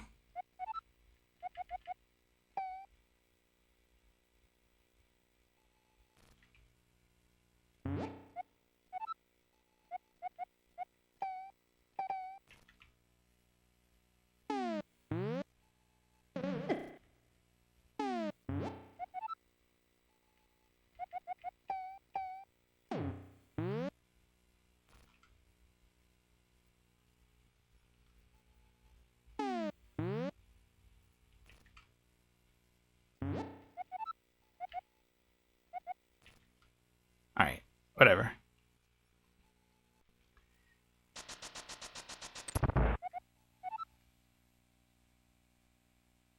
Yeah, we lost the bomb jump in all dungeons.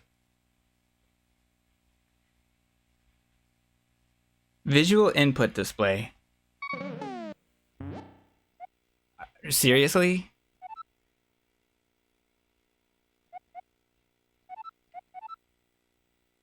Oh. Oh. Oh, because I have a visual controller. I like graphical input display.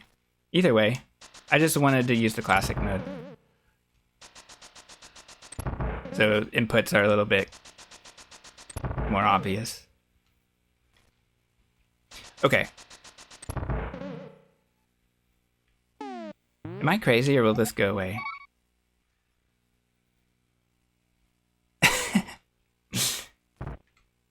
Alright, anyway, sorry, I'm distracted. Let's turn that off for sure. So now we need to hit the switch because we're going to set something up here. We need to hit that switch and beat this anti-fairy, which makes that kind of a fun room.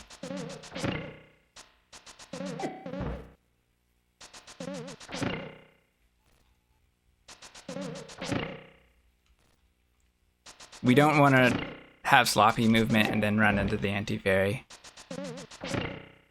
I mean, it's okay if you run into it, but you want to beat the anti-fairy. Here, I like getting these arrows, so I'm gonna go all the way to the right here and then dash down, then dash to the right if I can, and then get these arrows.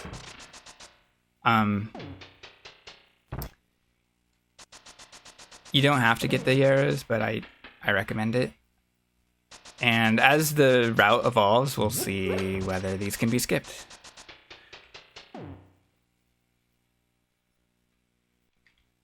Oh, we could slash left. Alright. Okay. So we hit the switch to set something up. Then we get the big chest and get the Cane of Samaria.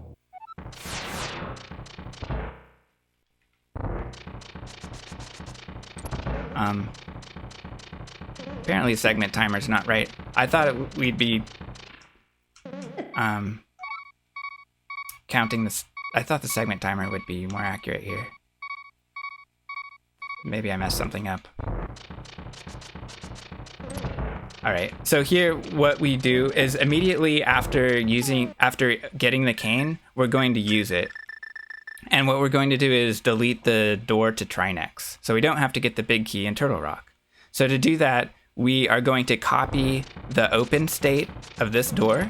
So we have to open it and then copy that to the Trinex tile. And to do that, we just need to do a North Samaria, which we do in this door, and an East Samaria, which we do in this door.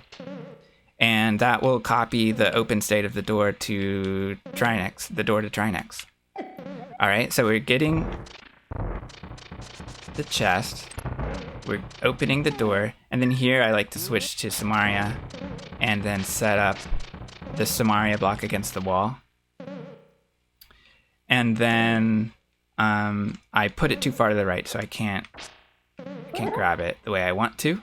Hey, what's up, Fox? So let's do that again. So that looks about right, so I'm just going to place the block, and there we go. I'm going to hold the sword out so Link can grab it. Like that. And then I'm going to tap down, and then that snaps Link up. And then I'm going to push up, and now we're going to throw the block, and that throws the block up, and it puts the block in a position where we can do the North Samaria. And that, we just do a little tap up. There it is.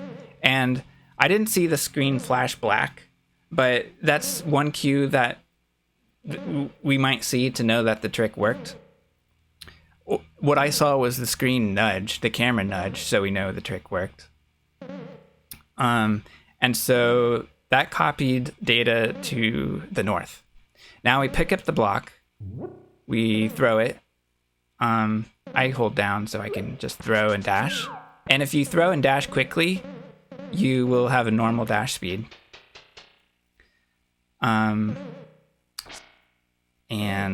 if you dash at the wrong time, you'll have a slow dash speed. That happens just in normal gameplay. So now we do an East Samaria. So I like to hold my sword out and go into the door to align with it. And then I place the block. And I don't worry about this shooter too much. It doesn't matter if we get hit. But in this position, Link can grab the block from pretty far away. Oh wow, Anti-Fairy killed the block. Like that, right? Let's do that again. So, open the door, get in position, put down the block. Maybe I can reach it, maybe I can't. No, it's too far away.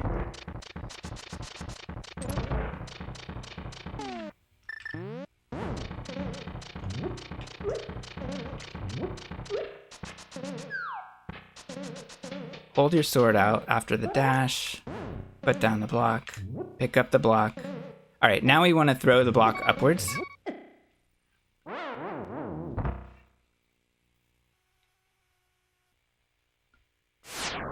The thrown ornamental shelf can kill Samaria. That's awesome.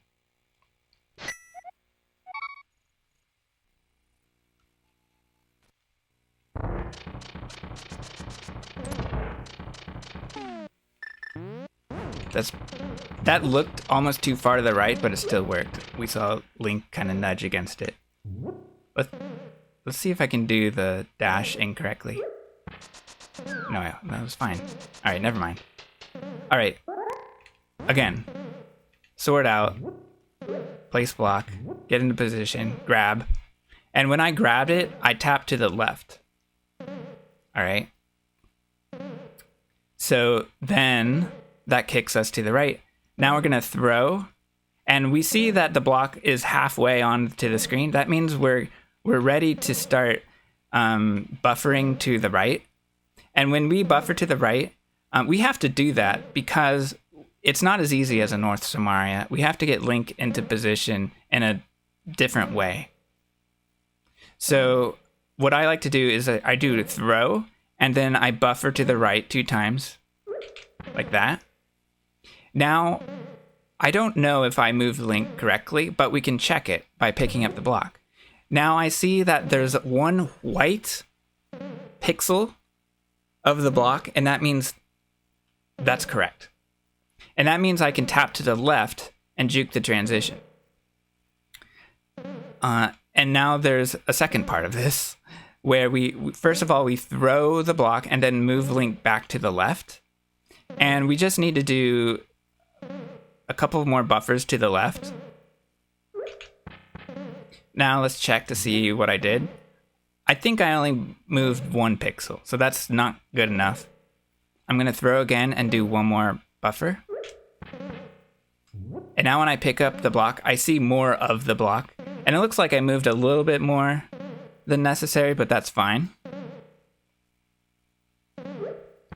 And now when we throw the block, we can tap right, and then that concludes the glitch.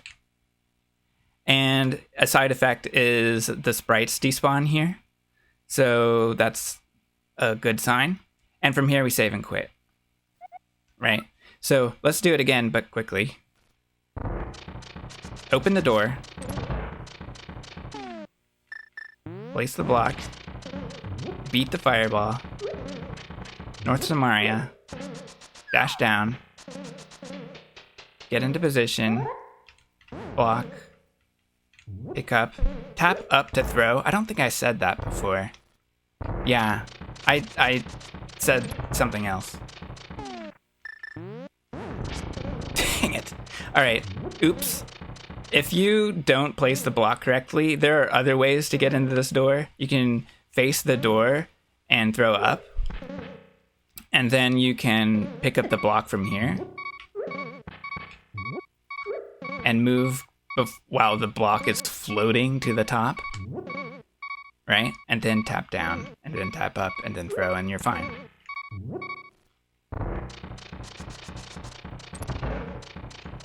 But let's do it like this. Oops. That's another thing that can happen. Link places the block on top of himself because maybe I was not in the right position. You can be flush with the top of this and place the block down, but you have to be far enough to the right. Or you can be a pixel or 2 away from the top wall, and you always get it where you want.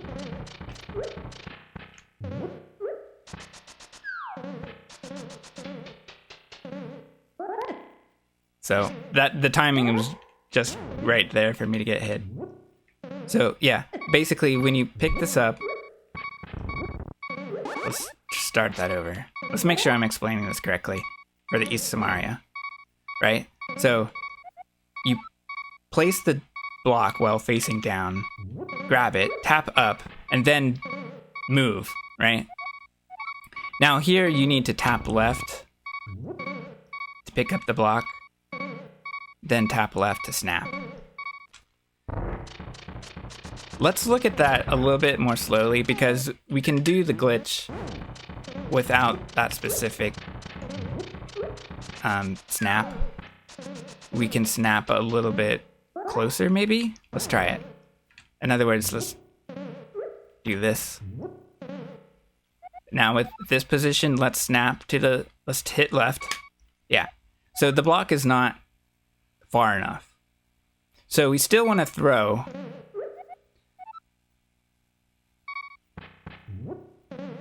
And now we're more where we need to be. And now we kick. And now we're in the correct place. All right, have a good one. Thanks for stopping by. And I don't know, maybe I did that Samaria correctly. I mean, never mind. Basically, what I'm saying is, if you need to throw the block multiple times, it's okay. That's the main idea I'm trying to get across here.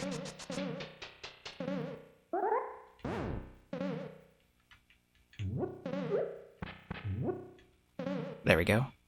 And again, we see half of the block, so we know we're in the correct place to buffer. I believe we can use select buffers here. Sometimes the select menu messes up graphics, but let's just try it. Why not?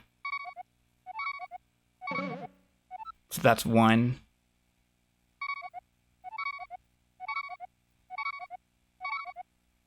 We'll see the enemies move. Oops. Yeah, never mind.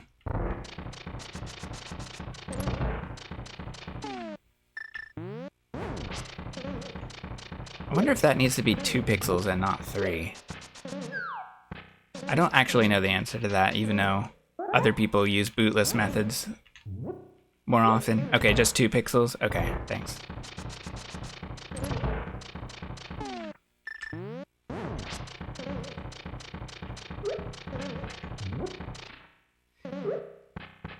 I think I forgot to hit up before throwing there, which is why that one didn't work.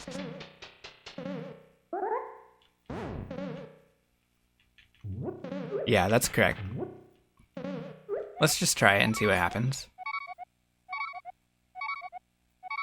1. Now I'm letting Link stop, and then repausing, and then that's 1 more. And there we go. Let's do the thing where we move to the left. Now here I know we can move 3 pixels. In fact, that was probably 3. Yeah, and that's fine. We just placed the pixels. We didn't technically despawn them. And we did the glitch. And if you moved farther to the right, that doesn't matter. So yeah, we could use the select buffer. We can use select buffers there.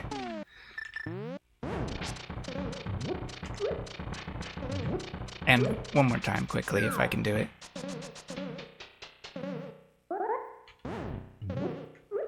Getting hit there is fine.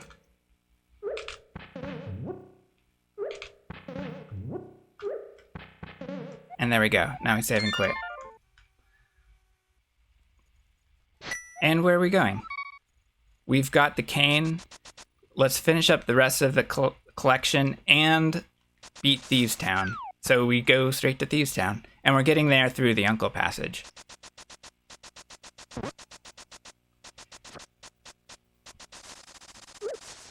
So, nice lag. There are ways to avoid this lag, I guess. But I'm not really good at it. We could dash this way. Nothing can go wrong dashing that way. But I don't really do that. I dash through here, and then dash up here. Now, we do a double juke to get into Thieves Town here. And there are 2 ways of doing this. And this is something that was a real barrier to this route when we first explored the early cane route. In fact, we used to get cane through Thieves Town, going into desert, clipping into desert, and then doing a YBA into mire. But we don't have to do that anymore. Optimally, there is also a hover that saves 37 seconds. But this route should save time over that old route. So we still have to do a double juke, but it's a little bit easier now because we have the cane to kind of guide our position a little bit better. So what we're going to do is we're just going to put a cane block anywhere. We're going to throw it down and move Link so that we can pick it up in the doorway. I'm going to throw it to the left and then move down again. Pick up the block. Now we can snap up, hit up, and then throw the block. And now we're hopefully going to move Link into the correct position here. And I'm going to hit down a little bit. We can also, now hang on, let's just do this with what we can see. When I pick up the block, maybe we'll see sweat droplets. Okay, we did not see them here, but I'm not sure if that is for sure something we need to see. So I'm just going to tap up and maybe we snap down again. Now I'm going to throw the block to the left, and this is what we want to do. And then I'm going to quickly pause. All right, so what we did there was the block did not the block did not go where we wanted it to go. So we weren't far down enough. Let's try it again. I just tap down, pick up the block, and then tap up. And then tap left to throw to the left, and let's throw. And then pause. Now we're seeing the block being thrown to the left. And it's going to avoid the walls, and that's good. So now we're in position to do a bomb juke, basically. So I'm going to place the bomb and then hit select to buffer. All right. Now what we want to do is to juke this transition. And so to do that, we're going to move down a couple of pixels, and then we're going to pick up the bomb, and then we're going to tap left. So we're throwing this block not only to get Link's movement to be snapped down far enough, but also to watch the block, and we'll see whether we're moving enough frames, right? So, and by the way, snapping with the block allows us to place a bomb in the first place. So I'm holding down here, and I'm buffering, and I want to see 2 frames of movement. And ideally, we'll see 1 frame normally, and that's good. If we see 2 frames, it might be hard to identify, but it's also good and in fact faster. All right, so that's 2 buffers and 2 frames. So I'm going to pick up the bomb, then tap up,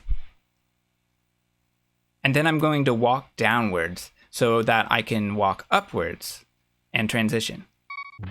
Up, down, up. And that gets us into Thieves Town.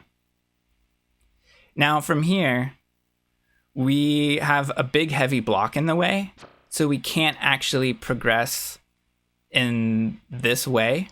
The camera's messed up, that's okay, but really what we want to do is go back through this door to where the red Zazak is. But when we go through it, it will put us back into this super tile, and we don't want to be here anymore. So if we go back up, okay, we're here. So that's fine. This is where we want to be. And this is one more bomb juke, and it's a little tricky. So I'm going to place the bomb down. What I'm doing here is I'm getting Link out of the doorway so I can place the bomb. And then I'm nudging Link so I know that I'll be placing it far down. And then I need to move Link so that he can pick up the bomb and snap. Like that. And what I did was I picked up the bomb, I tapped up, and then I threw it away. And then here, since I've snapped, I can place another bomb. And then I'm going to do another 2 pixels, right? And I know I'm in the correct position because Link's hat is not on the screen. So that's an easy cue. We just know that Link is in the right position. So I'm going to place the bomb and then go 2 pixels. And how do I know that I go 2 pixels? Well, I'm going to watch the Zazak. We can watch him walk, or we can watch him spitfire. So I'm going to place a bomb as soon as I see the Zazak walk. Like that. And now I'm holding down, and I'm going to go 1 frame, and 1 more frame.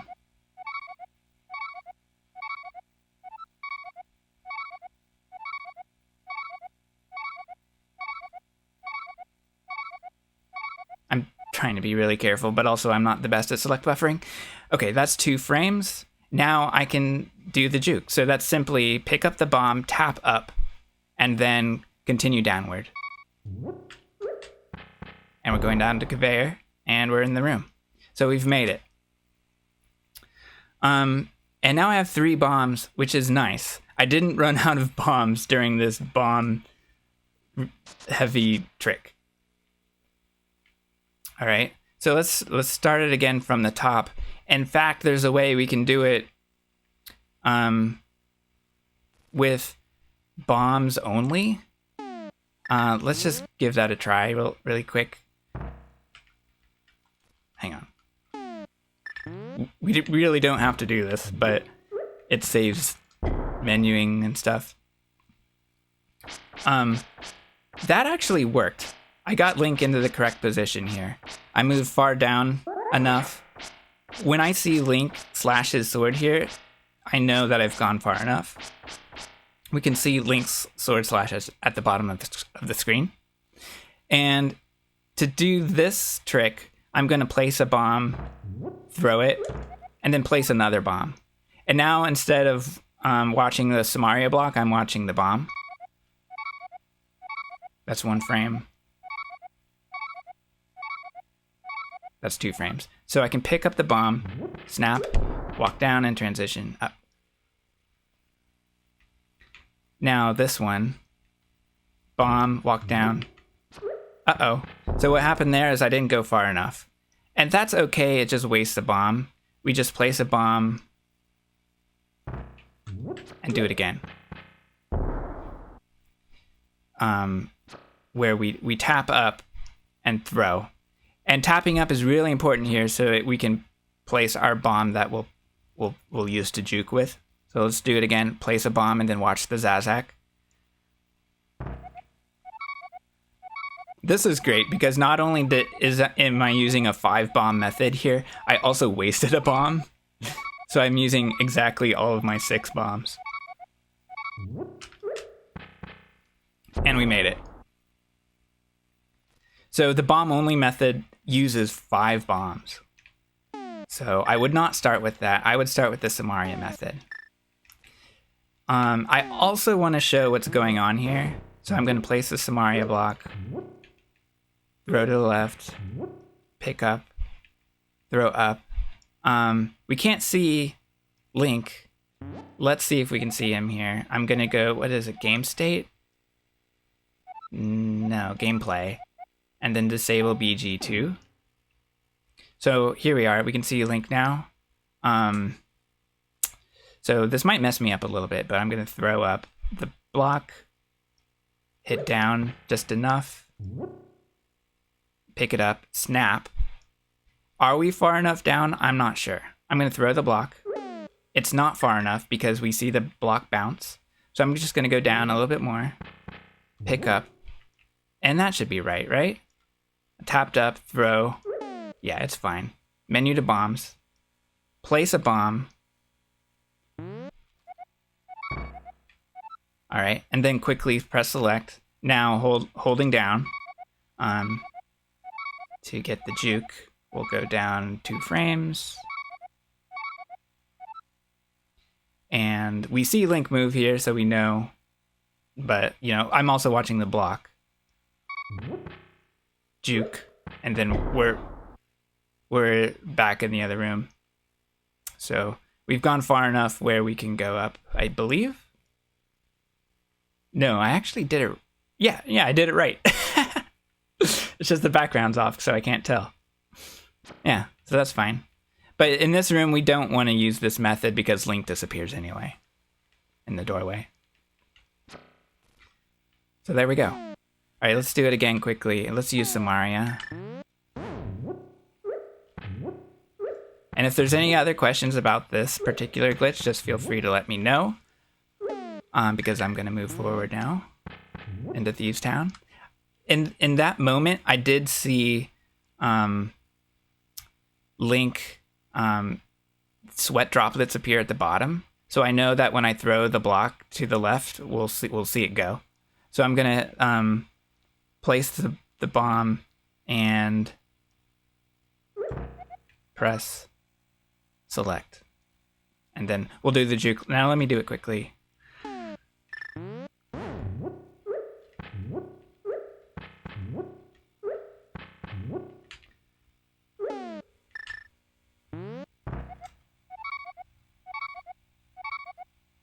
Or just quickly enough.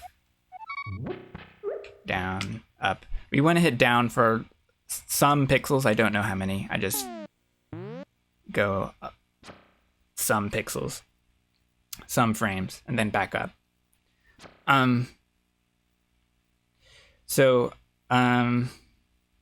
Yeah. I think that's all I want to explain. So again, I don't want to pause here. I want to get a good room time.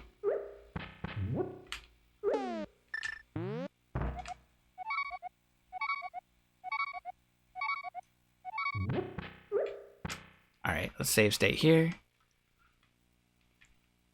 Place the bomb. Alright, so I did something a little bit risky there, and I placed the bomb after the Zazak walked quite a bit. So the Zazak might actually stop. And I don't know if I've moved a frame or not. But we're fine. We're just barely fine. Alright.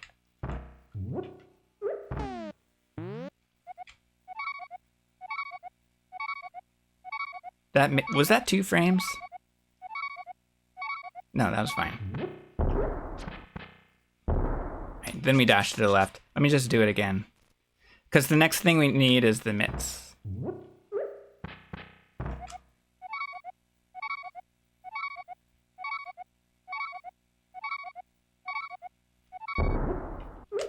There we go. All right, let's get out of here. 17 seconds, that's not great, but it works.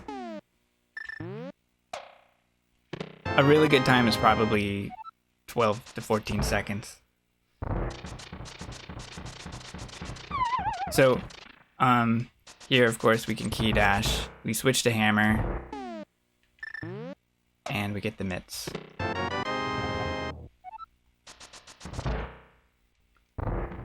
And what do we do here? We can just dash through enemies. We're not interacting with any sprites in this state, so we do not need to worry about the baris.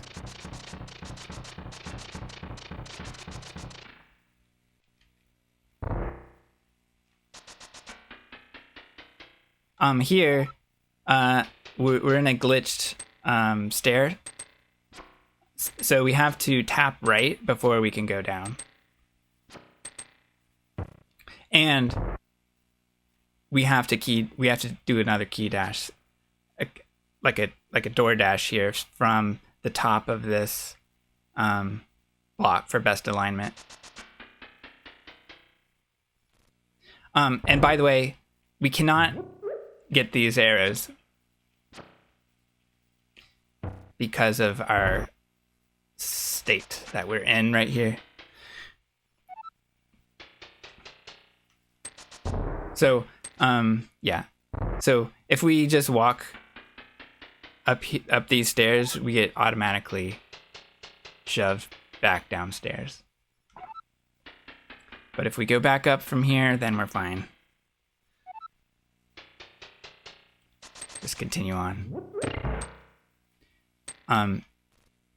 So let's do the thing. So we door dash from that block. We tap right, and we get through this room. Here, we want to unlock this door so we don't have to get this hallway key later. And when we unlock the door, we want to go through this door. And it doesn't matter if we bonk there, actually, because that loses 1 frame or something. I'm not really even sure the best way to do this room, but something like that is quick enough. Here we hop down, and I like to go below this thing and just dash this way. Dash left and dash down here. This room is the best hammer dash in the game. We just hammer dash through that pot. The goal here is to exit Thieves Town. And yeah, so the pot just disappears. Goodbye. And dashing is slightly faster there, or we can just walk it. And on this screen, we just pull the gate open and dash in. That's all we have to do in on that screen. We're no longer getting a bottle and a potion. Oops. All right. This part is pretty normal. In this particular route, we are getting the big key because while we could have opened the cell doors in cave state, we want the big key to get 2 more big chests. Oh, I forgot to show the thing. Right. So, I was showing this route where we're short on rupees.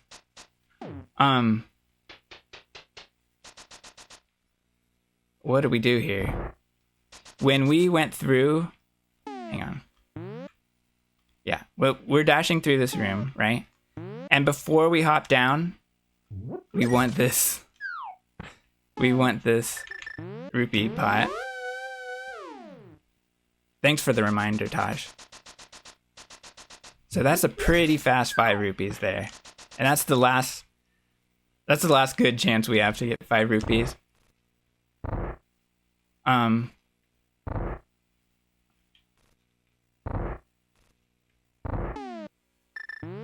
Yeah. Let's just get them.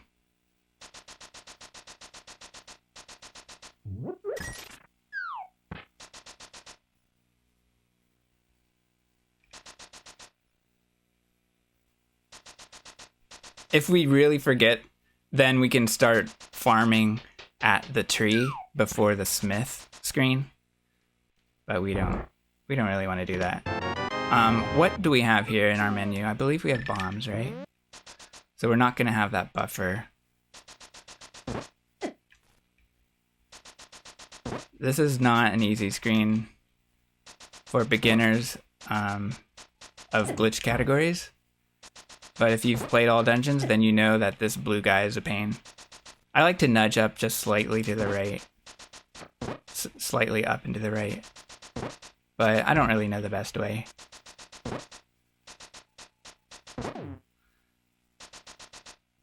Something like that.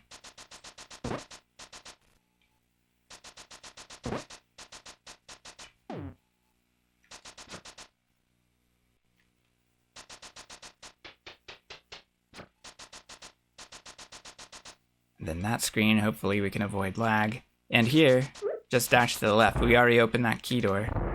We don't need the hallway key. Wow. Here I like to do a buffer to watch the Gibbos or Patrick Stars. And then Hellway. We have 4 hearts here, so be careful.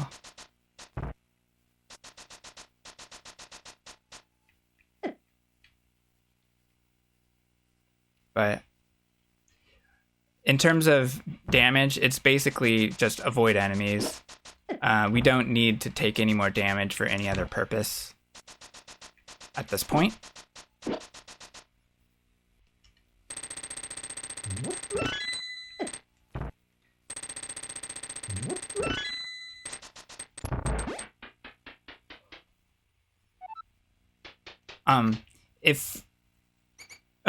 So I mentioned the tree where we can get rupees. We can actually farm these guys. We are in fake Dark World right now, so it's very easy to kill them. And get rupees. Because they're rats. They're not buzzes. I think that's their name. Alright, here. At this point, I'm still getting this bomb chest. It's not really required. We don't need a lot of bombs anymore. But they are still useful. I'm just gonna get them just for fun, to make sure we have enough bombs for later. And because I'm not good at this room anyway, so there's no reason for me to show how to do it optimally. So I'm just gonna get the bombs and get out of there in 8 seconds. That's whatever.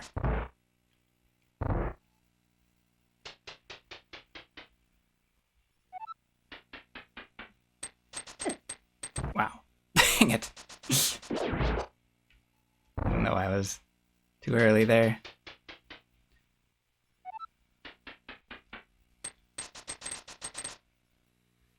Alright. Onward. Wow. What is the next item we want? It's mirror. I suppose we could menu to mirror here. I think. I'm not 100% positive. We can get that bomb. We can get these arrows. I don't always get the arrows, but they're pretty fast, of course. Here, we can do these dashes if we're confident, or just walk it. Okay, no, not mirror. The next item we need is Samaria. So at that Zazakibo room, we could just menu from bombs to Samaria, right? But anyway, I waited, and now we need to do it here. So now we do a West Samaria, which is a lot like North Samaria in that in its in how to do it. But West Samarias are the strangest of all directions. So we just need to, it doesn't even matter which way we throw it once we see the Samaria block off the screen. We just tap left and we've done the glitch. So let's do that over. Let's do the screen again. However, we can farm there. I often find myself farming hearts there. So again, I'm doing a sword down method. There is a better way that I forgot to look up. I believe Blank has a better method of getting here. And I'm just going to do the West Samaria. Here I'm going to dash right and dash left to correct the camera. And then I'm going to walk Link up to maybe this line here. Like, walk up to the wall. Not all the way up against the wall, because that will happen.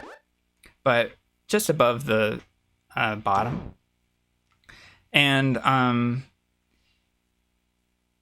so now we need to do a North Samaria. So again, sword out, snap by hitting down, up to throw up, and then tap up.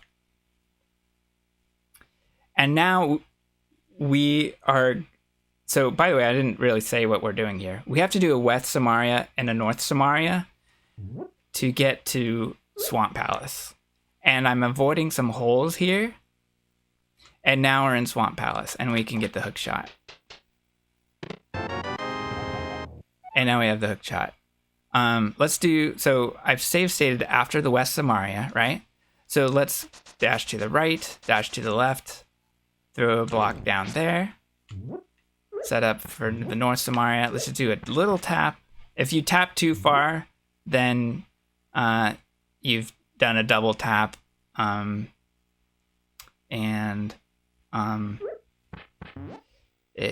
have to mirror to do it over. So we can show Samaria pits on the practice hack. I have not shown them before. How do we do that? Is it in gameplay?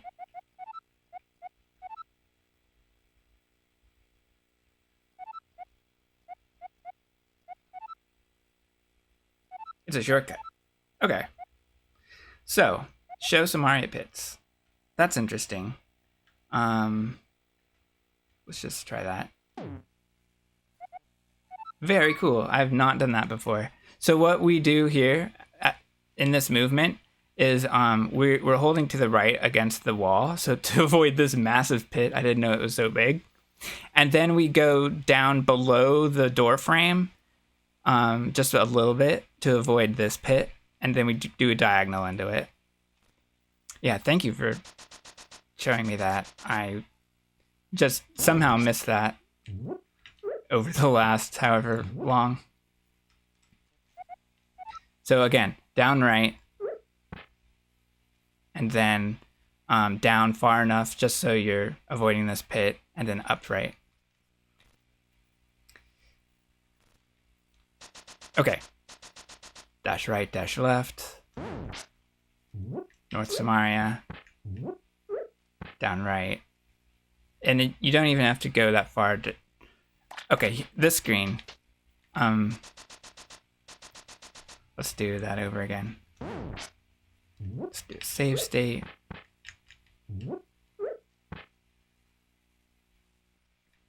Okay, here we instantly hold up left to get up these stairs, and then we can get the chest. We don't want to nudge any farther to the left here because that'll cause a slow transition.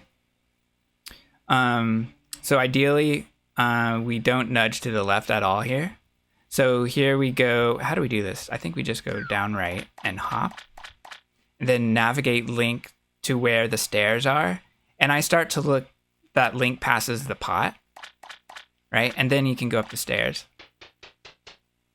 And then Link can walk to the right into this transition and instantly appear in the middle of the room and do it again. And here I like to dash to the right. And now we've made it to this room. And what we're doing now is we're approaching Moon Pearl. All right, so let's do this room over again. Again, up left. Get the hook. And let's say we go too far here, you know, and oops, we nudge to the left. That's okay. It's not ideal. So we do this long transition. And then Link appears in the middle of the room, and then we can dash to the right, and then we're fine, actually.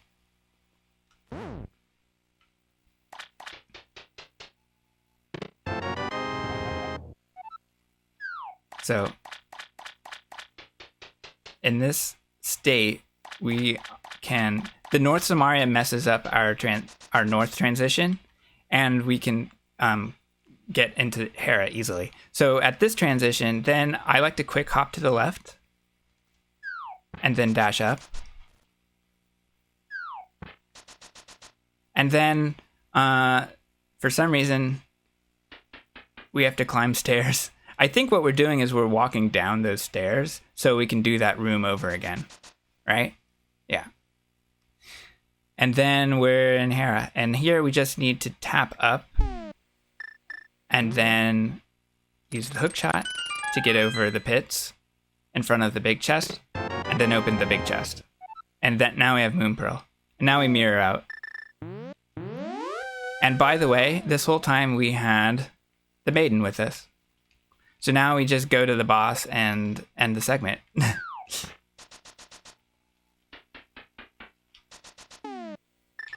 Like to switch to hook shot just so I can do this quickly. And then mirror here. And then mirror after you get the item.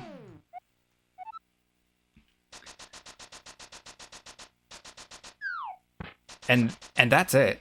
This segment used to be extremely long.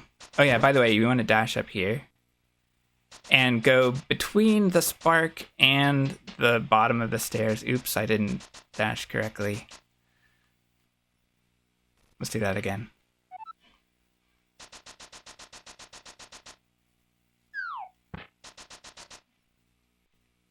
Yeah, dash up. Watch out for that guy. Dash to the right. Am I too far high? Too far up? No, I'm still nudging.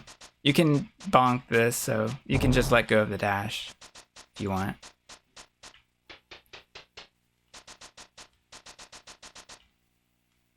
Nice, 98 lag. I'm sure we can get a high score with that if we really wanted to. And then we just beat blind.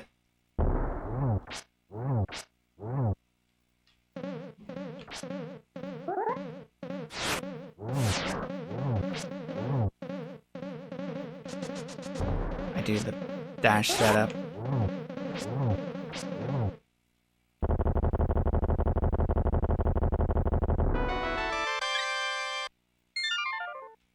And get the crystal.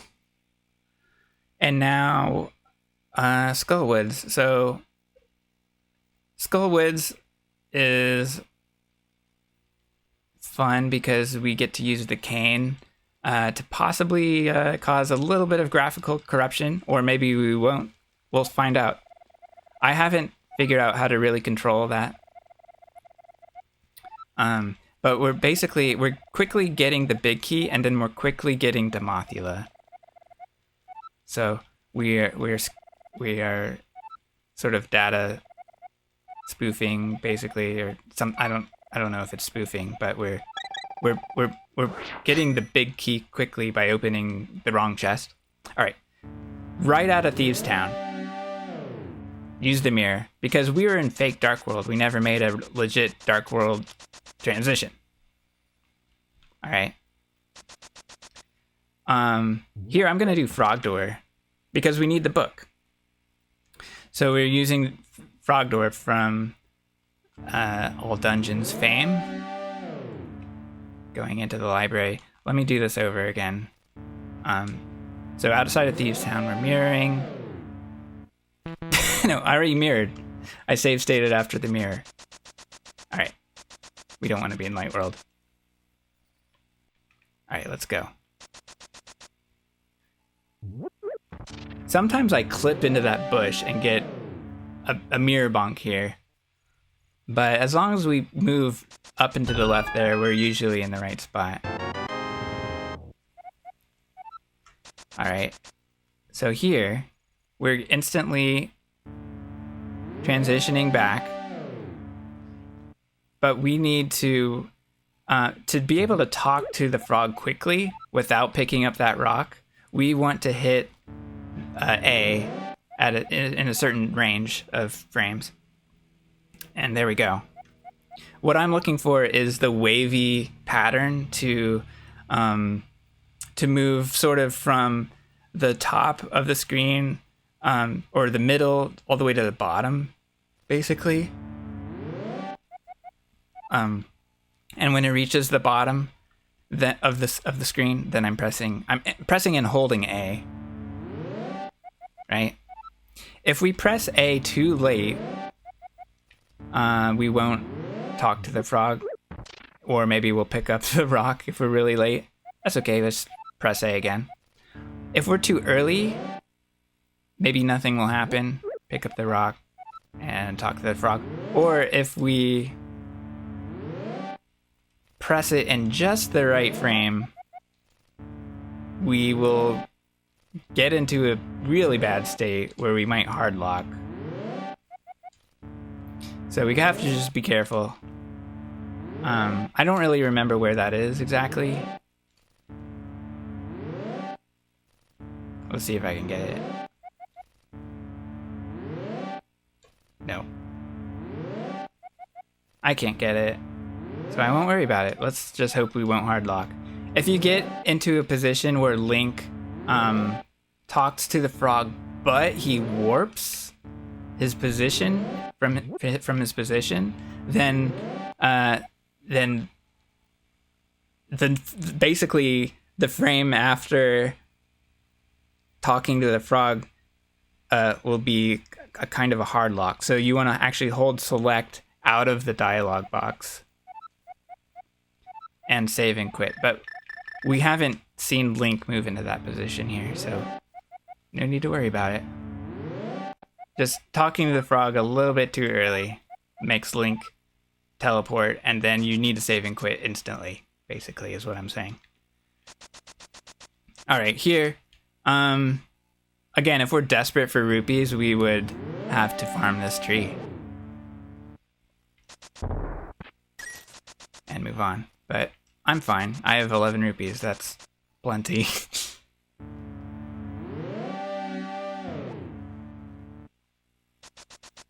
And now we just get Tempered Sword. I like to hit A at the top of the stairs to cancel stair drag.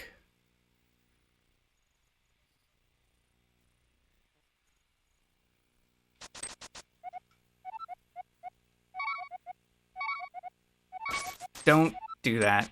I just slashed. Wasted time. I don't know, I was smashing B there. You can't do that at the end.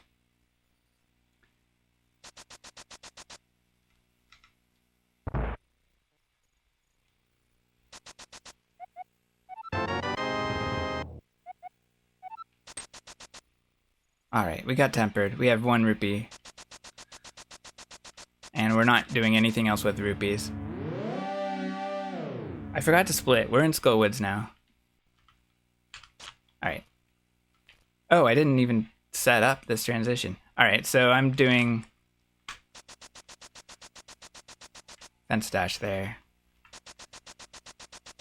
which is left and A, and then dash turn up. Alright, so we're skipping Sea House rupees. By the way, we don't need any more rupees. On this screen, you want to cut your dash and then dash left and then dash up here. You want to be on Kane next. Or you can go this way if you like. I find this way a little bit easier. But I believe this one is faster. Oh wow, I'm not used to getting hit by that guy. But it's easy to bonk into things in this route. Let's just go with that. Oops. So if you're really good, you can dash down and then straight to the right there. But if you're too late, you fall. So what I do after I fall is I just walk to the right, dash down, and then walk out of here, usually. Alright, in this room, now we need to do a North Samaria to copy the big key contents into this chest. And we'll get the big key. And the North Samaria allows us to walk to the right and get to the big chest room. So what I do is I walk up to the right here until I get to this column of tiles. And then I dash up. And hopefully, if we're fast enough, we avoid the... No, I wasn't fast enough. So this guy is catching up to us, which is annoying.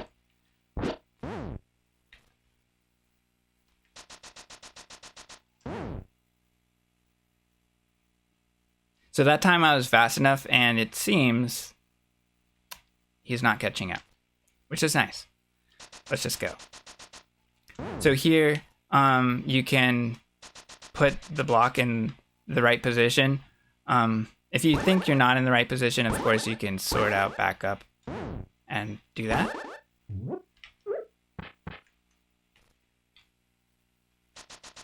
Or maybe, what else?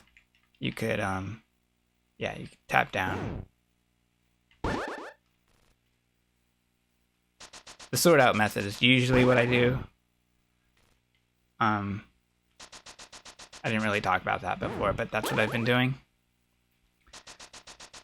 Or you can just move into the right position. I guess if the beetle is fast, he'll just follow you, and that's fine. All right, let's do this. Oops, transitioned. That's okay though. Just try again. Alright, and we did the Samaria. Now here, again, we have pits. So there's a pit here. But if we just dash, we can actually dash through the pot because it's a pit now.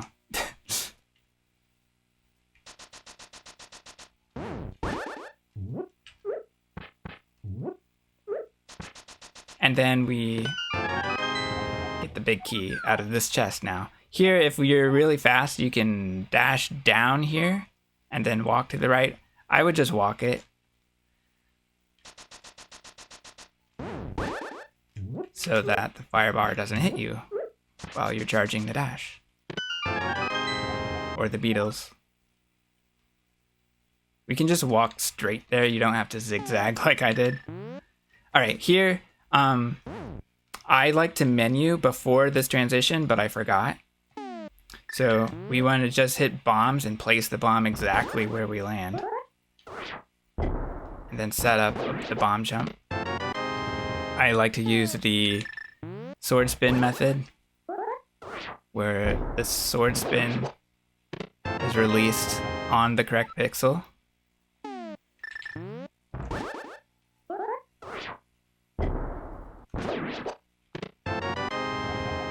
And then here I like to bonk because falling just places Link at that door, which is not very fast. So I dash through these things. And now we're getting to the back of Skullwoods, where we skip a number of rooms.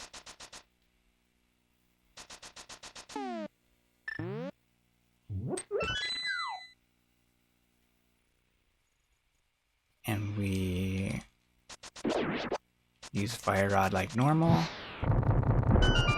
I like to menu outside of here. I don't know if it matters where you menu, but the graphics will mess up for to a degree that seems hard to control, really.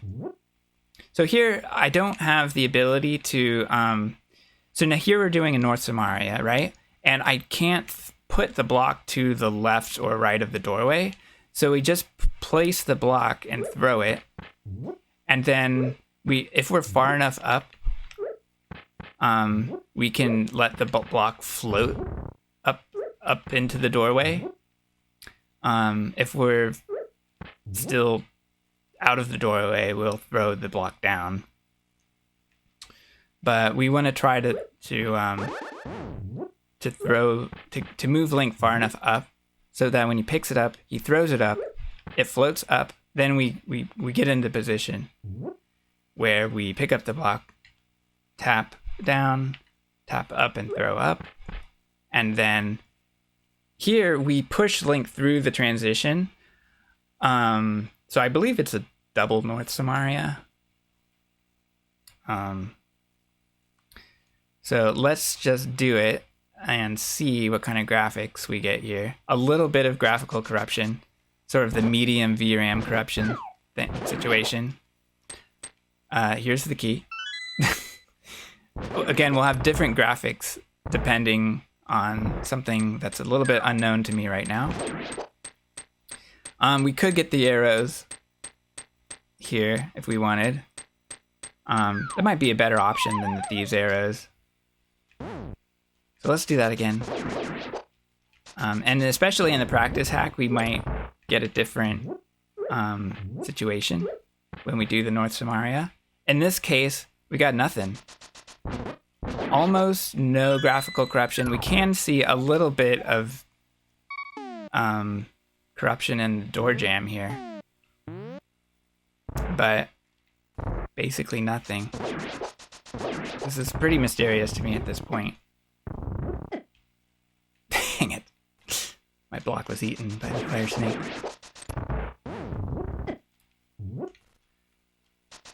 Wow. I guess I didn't realize that the block you can control a fire snake with the block. That's pretty interesting. But unfortunately it's annoying here.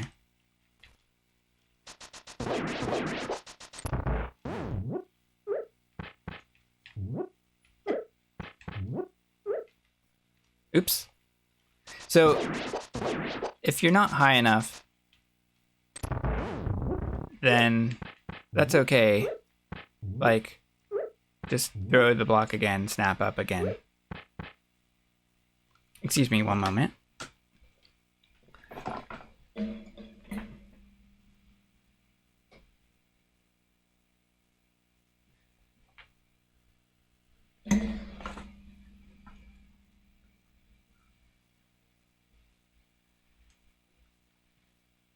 Okay.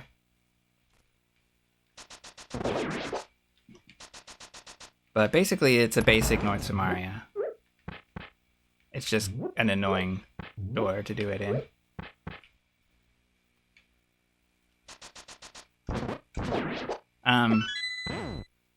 I don't know what I'm doing here to get 0 graphical corruption, basically. But I think we might just go with it. Yeah, let's just go with it. And by the way, when Link comes out of the doorway, he has a slow walking speed. And I'm tapping A to get out of it. Or you could just walk slowly into position. But anyway, here I'm just going to beat Mothula and move on. I'm not great at Mothula, so don't copy me. Yeah, there was some on the door jam, that's right. And with this state, the crystal will fall to sort of the it will fall sort of in line with Link, so you don't have to walk down or up very far.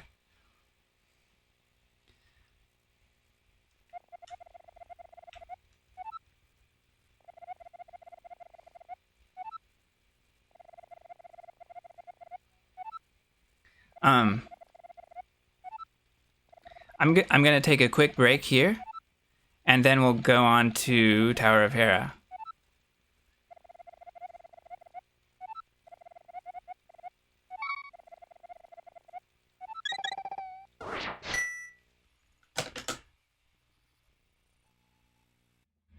So, it is sort of a downhill jog from here, with the exception of some difficult hook pushes. But that's okay. We can get through it.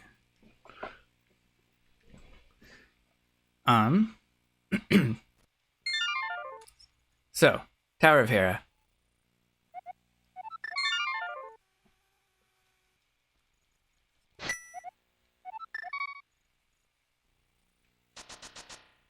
Don't do what I just did. Let's start the segment over. What we need now is the ice rod. So we need to save and quit to Link's house. If you're really low on bombs, you can go for a bomb here. But I have 5, which is outrageous. So we don't need to do that. You need at least 2, however. So the first bomb we need to use is to get into Ice Rod Cave. And to do that, we're using, I believe it's Gland's screen wrap to get to the Ice Rod. And so we're doing a downward teleport here on this 3rd bump. Jump to the bottom of the screen. And then cancel your dash over here and hit up. And then we're kind of nudging around this collision. And then we're dashing to the right here. We'll be hopping off of this cliff. Then we hold down.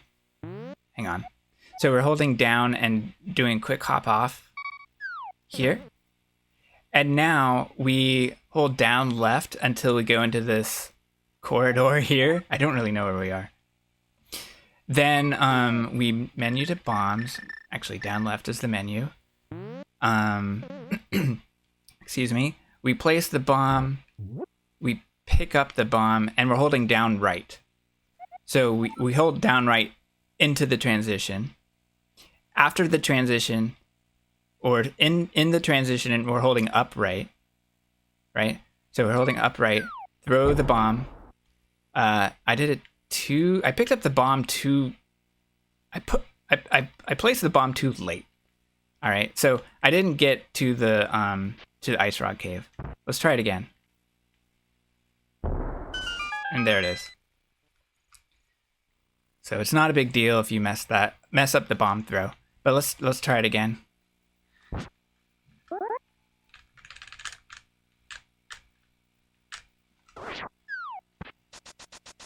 Nudge. Dash. Hop down. Down left. Place the bomb.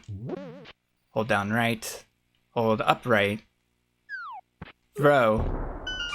And dash up. I throw when Link reaches that corner of the wall. And now we can get Ice Rod Cave. Ice Rod. Get Ice Rod. Save and quit to Mountain at this point.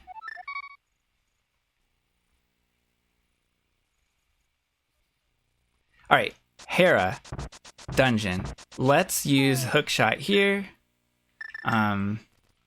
We are going to just clip like we did before, but with the sword out.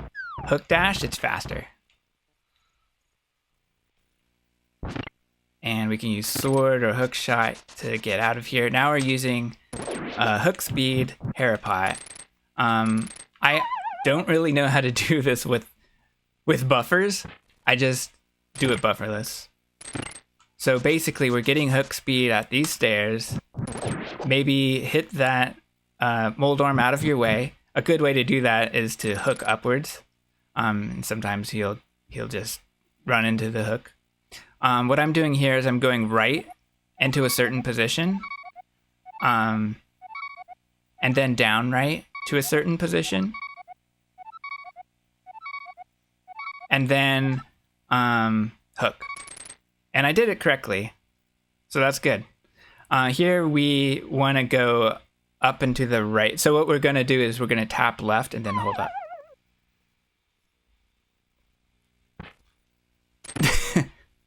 I think that was lucky.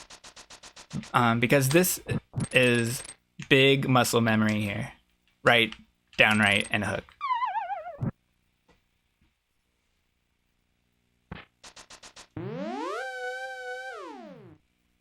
And then we just beat Moldorm. Easy dungeon.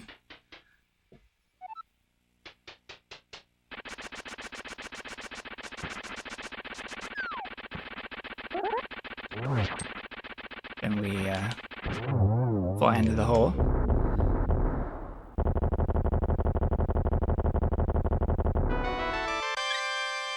And collect the pendant.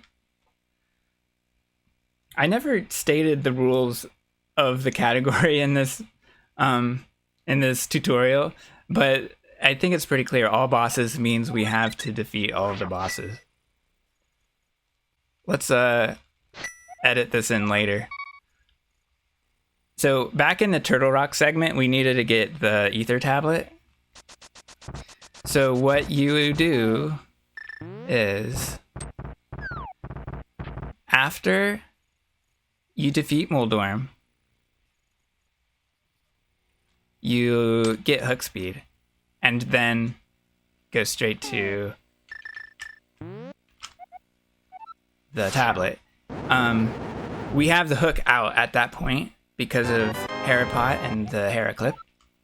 So then I like to dash down here and dash into the warp to do the Turtle Rock climb. Okay, here.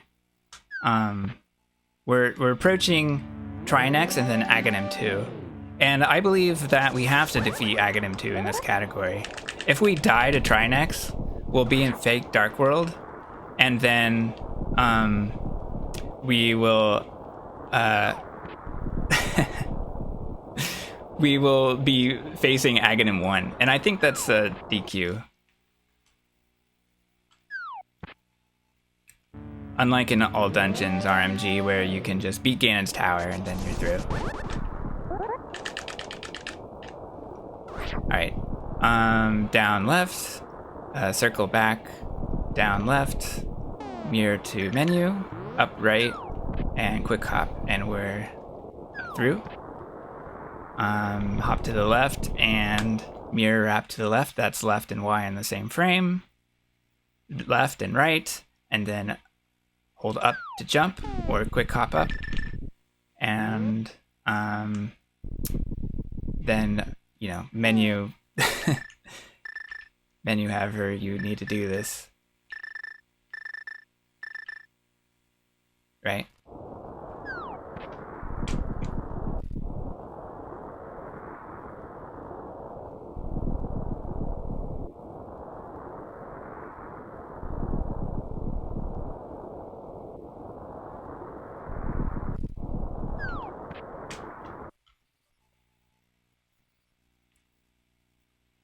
So during this hop, I like to menu 2 bombs. I normally do the 4 rights. Here we can instantly just hold up and press Y. But we can't just press Y. We have to get out of the door state by holding up. Dash up, dash left. If you're good, you can skip this. Laser.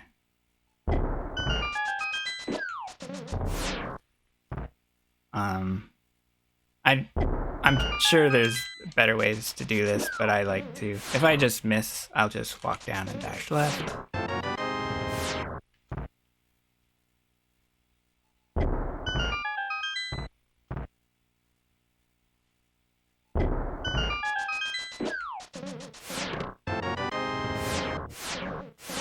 There we go.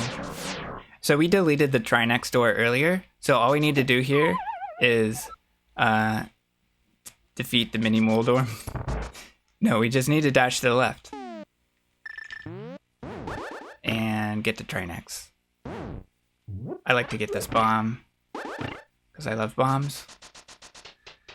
And I don't like the cane dash. I don't know how to do it. We don't really need these refills, but just to be safe, I'm going to grab them. Actually, I'm not. Let's just go. So now we just beat Trinex. Yeah, all bosses requires all the prizes. So what we're going to do later is we're going to dupe, and then defeat the bosses. Or we're going to defeat the bosses and then dupe, basically.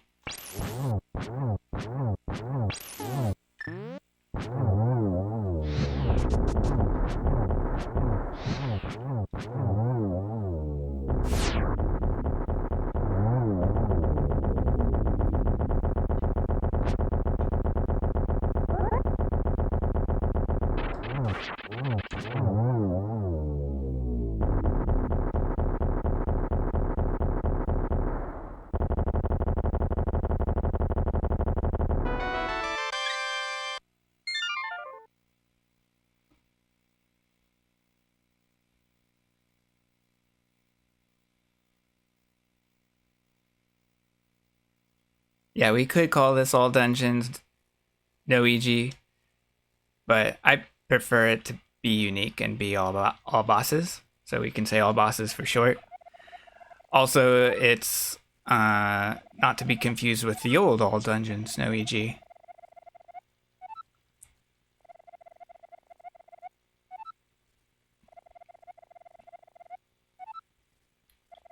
That's true too. We do have all bosses, unrestricted, no prizes. I would just call it all bosses, no prizes.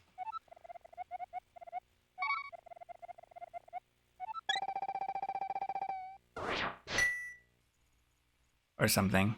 I guess it's not necessarily no prizes, just unnecessary prizes. Alright, after the Trinex fight, we are going to tap down to kick Link so that we can walk through the doorway upwards, pressing up. Here, another free bomb. And now we have to start watching our magic meter. So here we're going to do a wrong warp to Agatu, and it involves a quadrant glitch. And what we're going to do is, to achieve the quadrant glitch, we're going to hold our sword out and spin along the quadrant line. And that's up here. And I don't know the coordinate, but let's find out. So it's at 900. I think that's it. So I'm going to hit A to release the select menu and the sword spin. And then we're doing a North Samaria here. This one we have to be a little bit careful. We're just going to tap up. And then after the glitch, we pick up the block and move down some. And we have to move down kind of out of the doorway, or we do a little bit of back and forth. But this is probably far enough. Let's just go up. And it is. So from here, we just hold down. And Link is going to fall. And this is a wrong warp. And then we'll be able to get to Aga 2. And let's do that again.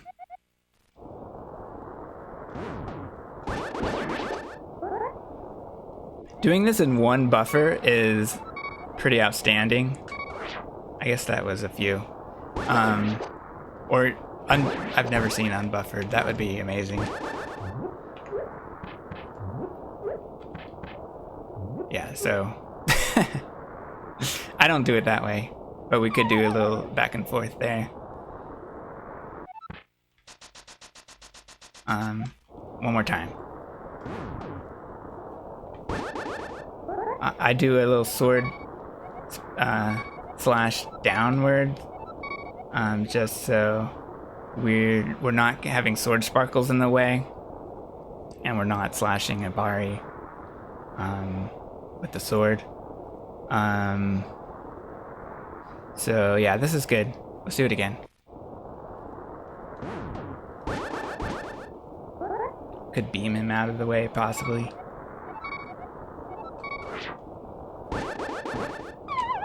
Dang it! Why did I do that? Don't walk left too early. Oops.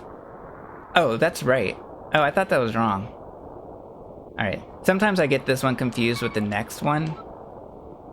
I skipped it, but it was 8FF. That's the bad one. We want 900. If you can get that magic, that would be pretty cool. But it's not really necessary. I almost did it again. Alright, let's just get out of here. Gonna walk out of the doorway. And so it's a little bit of a different movement. I used to get that a little bit confused and not walk far enough, and it would be really frustrating. Alright, so when you drop down here, you need to go down a little bit and then just down to the left. By the way, we're Rainbow Link at this point.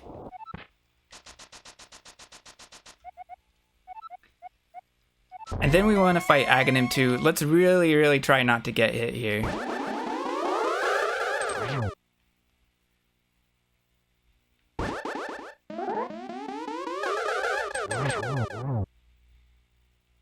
And I'm not gonna go over this fight. I need a lot more practice of it myself.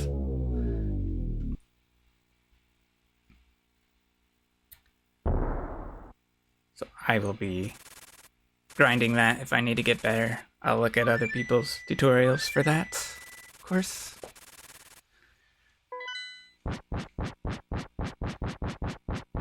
Blunt Bunny, FMG. Right. Now we're in the Misery Mire segment. This is a hard one. Alright, so here I use the hook. I go down left and down right to avoid the hole and get hook speed. I don't know if you need to go down left and down right, but basically go down right down the stairs. And then hammer dash here.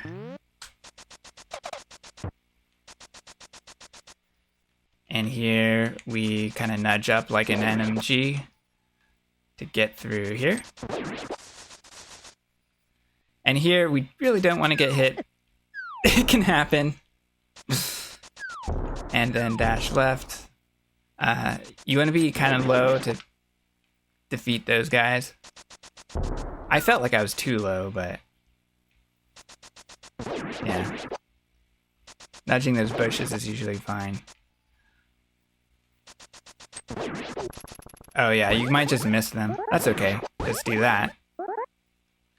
And then do the Mire clip.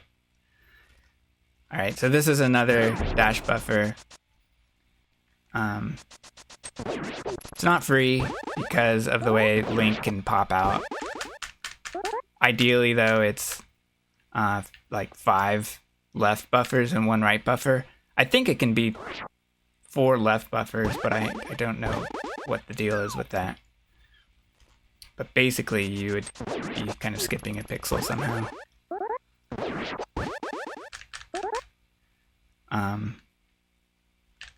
Does this work?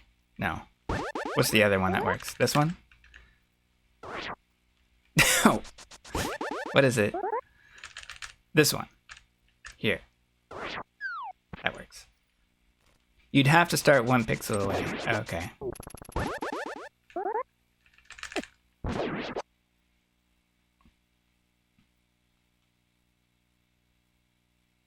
A PCG category, by the way. That's an interesting thought.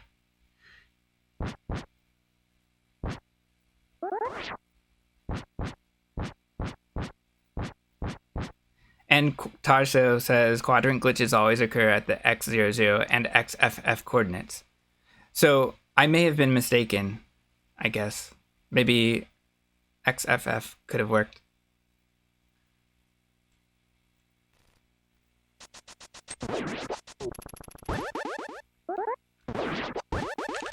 But I thought it didn't.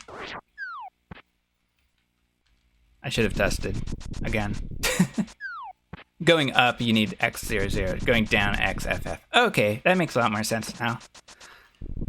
Okay, cool. Anyway, graphics alert. We're in Mire.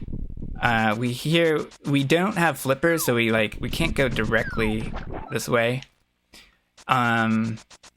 We need to get to the entrance of Mire. We could go down here. I don't like going this way because it's tricky, but it's not that bad. You want to go right down here against that thing, and then like that. I like to go to the left just because it's easy, and then dash to the right like normal there. Menu to ether here. We have ether because we remembered to get ether in the Turtle Rock segment. Alright, let's start the tutorial over.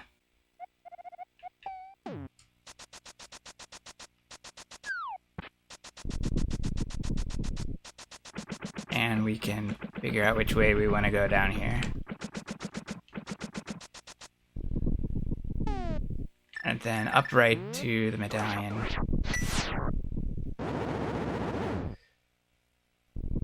Alright, so that was not great, but let's continue on.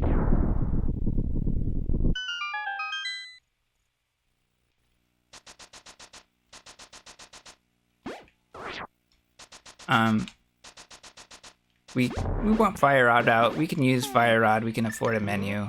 We can afford a shot. This is not yet completely optimized, but basically, we want to set up for a hook push, so we want to make sure we have enough magic power to do that. I would not recommend getting these arrows because you get potentially beat up a little bit. Alright, here, if we really want, we can get the magic decanter there. I think we're good though, we don't really need it. Also, it doesn't matter if we get hit here. It just would slow down Mire 2 a lot.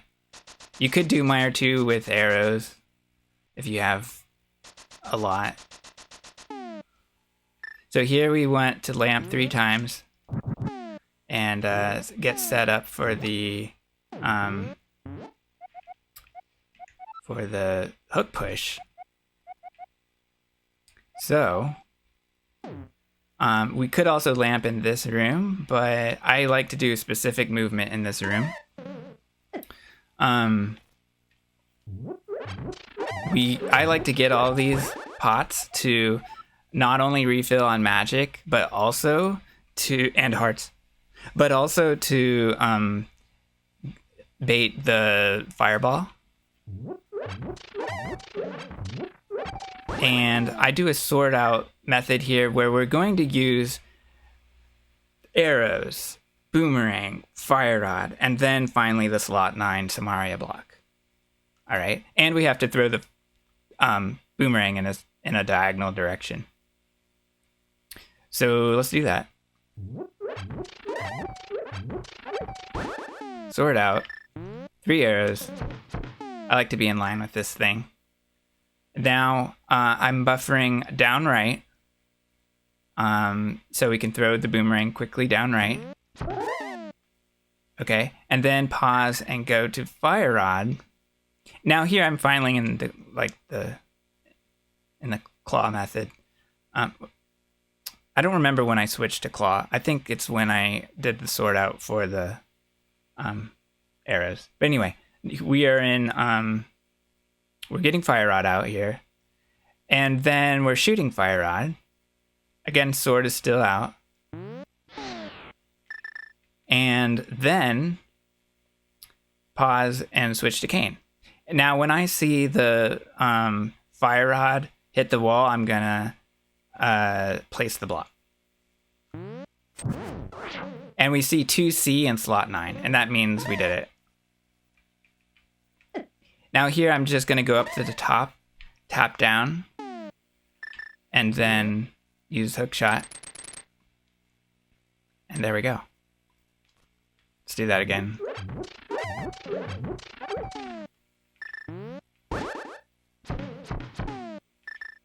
Oops. No, we want boomerang. So there are a couple of bad things that can happen here. If you hit the spark with your boomerang, it might cause it to get messed up. But, you know, just keep trying and see what happens. Or maybe the last time I messed this up, I hooked a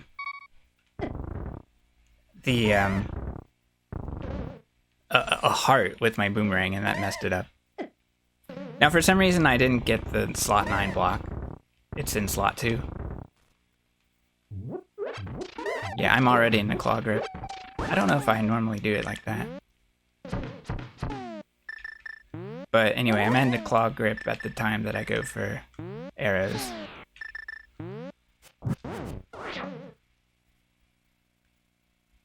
I'm not sure if you can use Samaria before the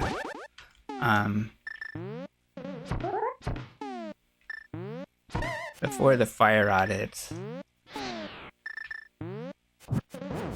But yeah, that works. So anyway, let's try to do it quickly if possible.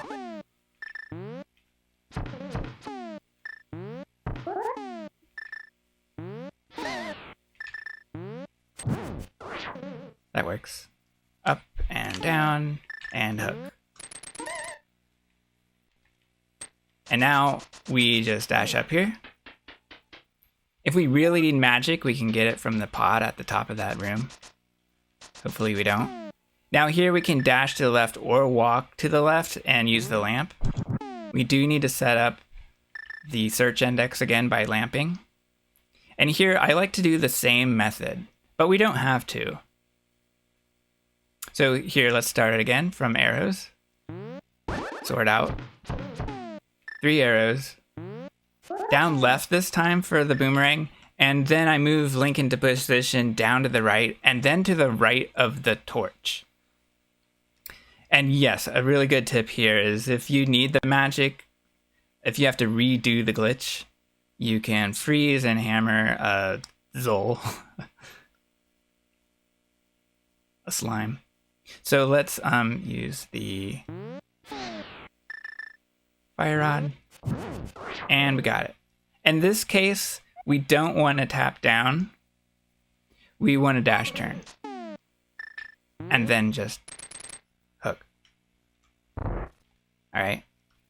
Alternatively, we can I'm not good at this, but let's give it a try. Let's do a slot 9 Samaria. Like that. And then we can set up the hook push with only Samaria. Right? So how do we do that? Well,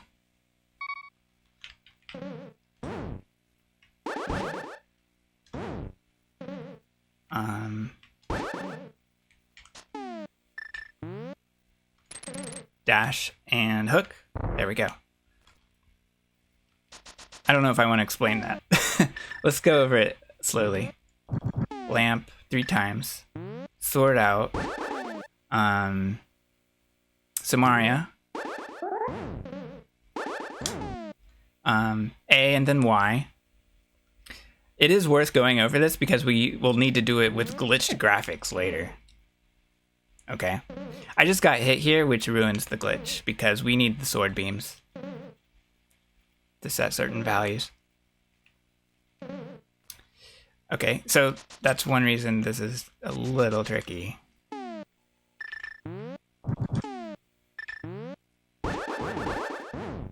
Slot 9 block, good. Let's go up and do AY.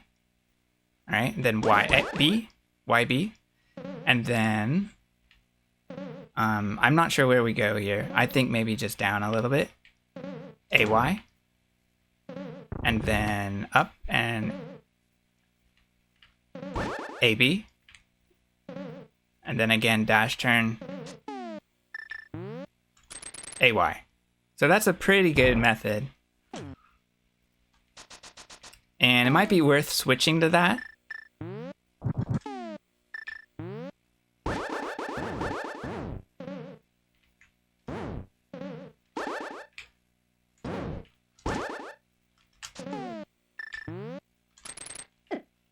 I did something wrong. Not sure what it was. But yeah, I could definitely see myself getting comfortable with this one. It's just I'm not sure where to move Link.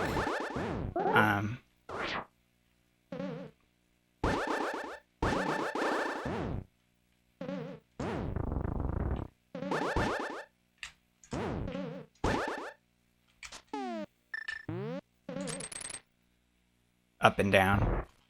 So I'm just gonna go again with what I know.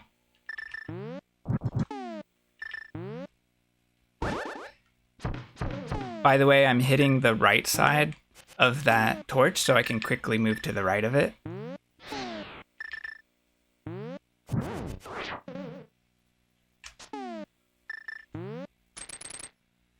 And now we beat Vitreous. We're entering from the wall. So going over to the left might seem a little bit more difficult, but it's really not that bad. Of course, I missed the 0 cycle, but oh well. I'm not very good at this. And I'm slashing the wrong guys. We could potentially do this, but I haven't found a comfortable way to do this. Relearning the Vitreous fight is might seem a little weird, but you can do it in reverse.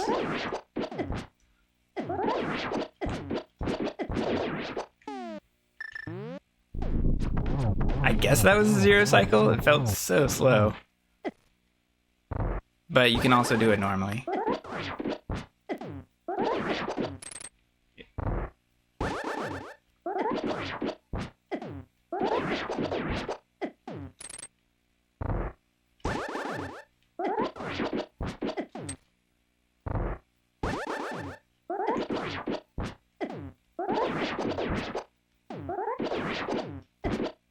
Anyway, don't copy me.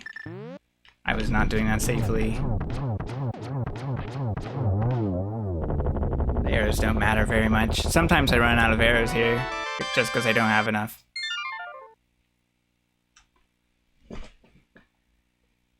Alright, we made it out of the segment. We didn't have the Ether Medallion, but we got it. And then put it back in our inventory.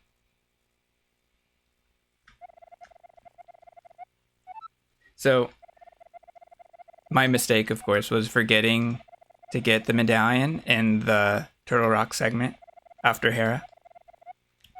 So remember to get the medallion after beating Moldorm.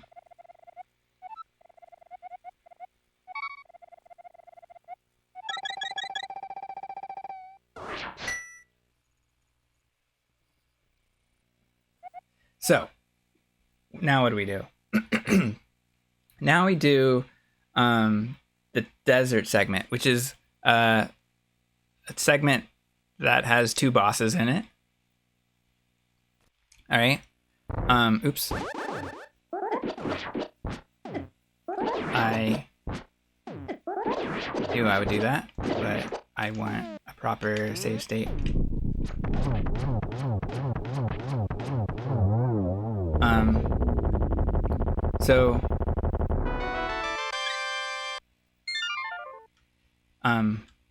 Yeah.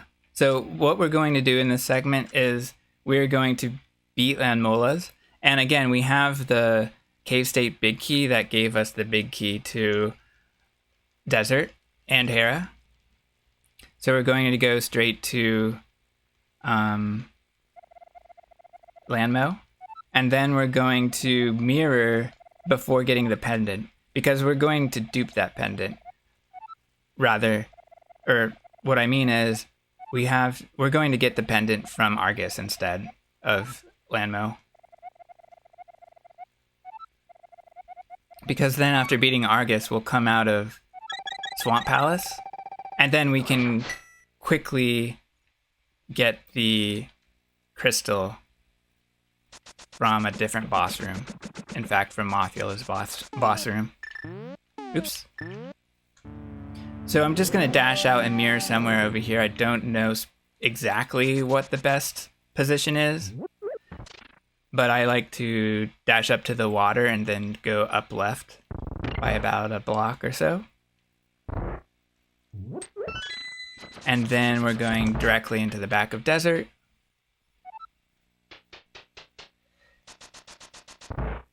And we have beams here, right? So we can just clear this out with sword beams. Dang it. Why can't I do this room?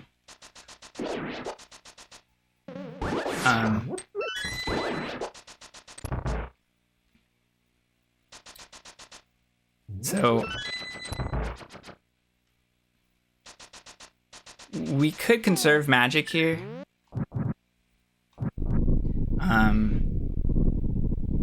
Or we can go along the top and shoot downward. I'm just gonna conserve magic here. And then beat Lanmo. And again, we're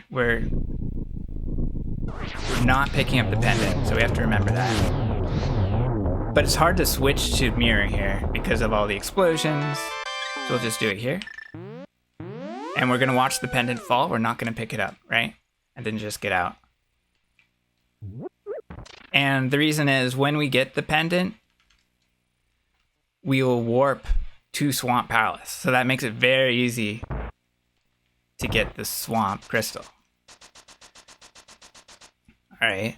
Now at this point in time, I'm getting the small key, but in the future, when everyone is super good at hook pushes and other miss slots, we'll skip that door. We'll skip the upcoming door. But at this point, I need it. If we need arrows, we really don't need arrows, but if you want to use splashless fake flippers later, you want to have 3 arrows. Or if you need magic to do the Samaria here, you pick up this pot of magic. So we need an East Samaria to get into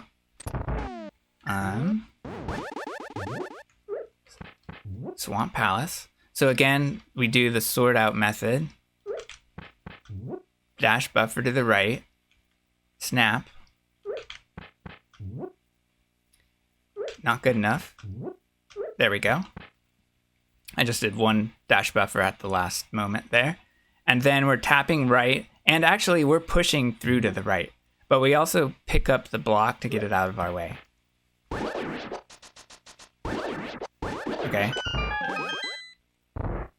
So we don't need to worry about breaking the left-right transition here. So we just push through it. There is another way to do this where you walk to the left and then the right, but we're not doing that. We're just pushing through the block.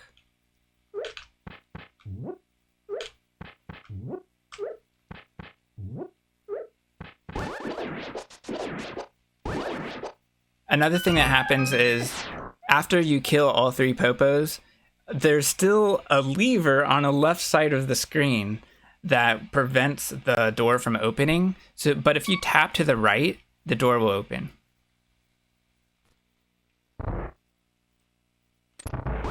Oh, we're not doing the hook push here.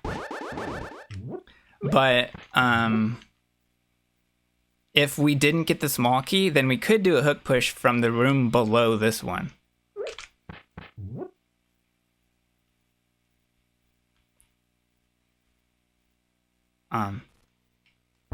Yeah. So basically, what I'm saying here is there may be a method where we, in the future, where we either hook push to this entrance or mirror clip to it, and then we do an Samaria here, and then we hook push here, and then we'll be in Swamp Palace. But that's really costly. We have no magic to do that. And it's really hard to deal with the enemies. So it's all kinds of trouble at this point. One more. Tap left. 2 buffers. That's good. Pick up and deal with this room. I went far enough to the right there at that time that I didn't have to tap to the right. Alright, so this room, I basically never need to slash this guy. I can just go to the right and dash up. And now we are going to corrupt the graphics terribly. And we are going to do a spin mirror door. Now we have just enough magic to place a block here. If we run out of magic, then we would have to push the statue. Then we need to bomb snap. I don't think I've talked about this yet. Yeah, and Apathy Duck is saying rip NT users. Super NT users can't do this glitch consistently at this point. The firmware or hardware or whatever, it causes a crash. I also think that there may be differences in how SD to SNES users perform these glitches based on whether they have a USB firmware. I don't use the USB firmware because the North Samaria to Mothula will crash my game. All right, so let's talk about bomb snaps now. I've lined up with the door. I've placed a bomb. Now I need to walk up, which will, it's an auto door, right? So I just need to tap up and then pick up the bomb at a certain time where Link is just passing it. And once he picks up the bomb, he will stop. And then I throw the bomb again. Right? And then what? I don't even remember. Because I'm trying to talk it out. Basically, I think this can be done all at once, but let's put down another bomb. I'm gonna put a bomb down and throw it. Alternatively, you could tap left and place the bomb. And now at this position, you just need to watch the bomb, and you can watch it maybe flash 2 times and do quickly up then A. Like that. And with that, as Link picks up the bomb, he'll snap to the top position where you're just against the top of the room, and you can use Y and up in the same frame to use a mirror door. We're actually doing a sword out mirror door where we're holding B and then we use up and Y to do the mirror spin mirror door. So yeah, let's do this again with one bomb, because I was a little bit slow there. This Bari is really annoying. I would like to dash out of the water, but if I dash from below it, it'll normally hit the little beeries in my way. So when I'm trying to set up here, they're in the way. So ideally, the Bari is out of the way, and you can just dash up here. So I'm positioning myself by holding my sword out, throw a bomb up, and snap into position. Yeah. So at this point, Link is in position because he's off of the screen. And then you go to mirror. I like to hold out my sword with my left thumb. I used to reverse this where I had it out like this. And then I hit up and Y on the same frame like this. But now I like to have my left hand on B, and I like to do up and Y here. I was on X. Oops. Don't do that. Okay, got it.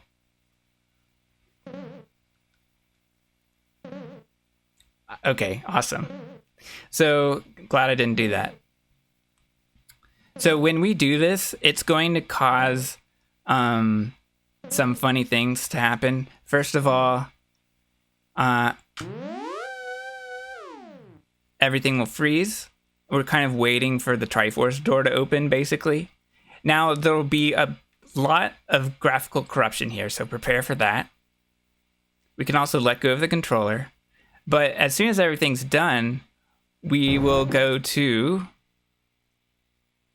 Argus. And to do this fight, we're going to go around Argus and pull him to the top. We're going to try for a 0 cycle. I didn't get it. But at this point, Argus is ready to jump. So I just need to get out of his way and kill him. Alright. I'm going to do the next part of this with glitchy graphics, and then I'm going to do it again without glitchy graphics. Alright, so I can better explain the fight and the East Samara, the East hook push, basically. So we got the pendant, like I mentioned, from Argus. In Swamp Palace, you can instantly mirror, and you can restore sprites a little bit. And now we're going to hook push to the right and instantly get the next crystal. So from here, here's what you do. Left, up, left. This gets you lamp. So we lamp 3 times. Right, down. Now we're on Samaria. And with Link in this position, I like to dash turn right, and I get a slot 9 block. Again, that's hold sword out. Press Y to place a block. Press Y to explode block. Press A and then Y quickly. Alright. Wait, that's not the order that I like to do that in, actually. Shoot. Oh well, let's try it anyway. Let's move down a little bit, because that's not what I like to do. How do I do this? AY. No, let's get that out of here. AY. Alright. I screwed it up.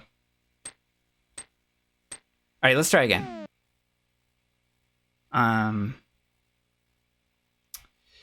Up, left to lamp. Alright. There we go. So hopefully that's a slot 9 block. Now I dash turn to the right. AY. Now we have a normal block. YB. We wait for those sparks to disappear. and then a Y.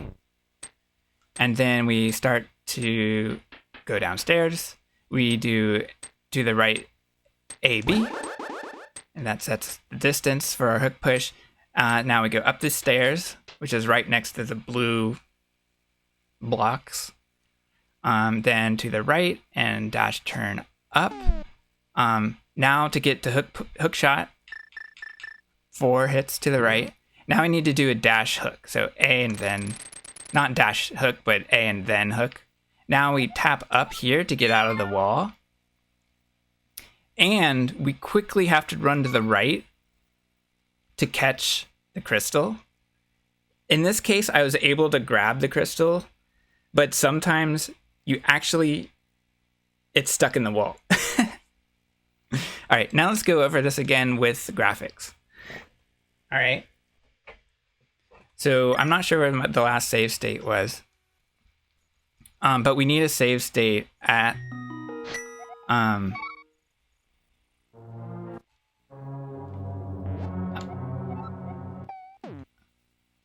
don't want music. So we need a save state at this transition. Up in A.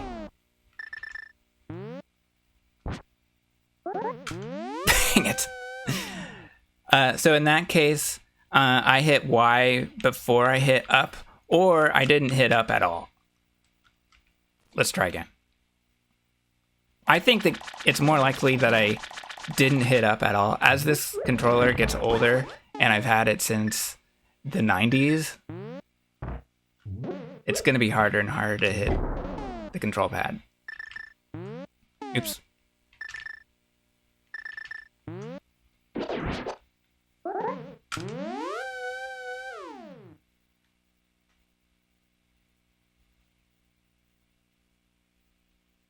All right, so during this transition, I'm going to get a save state.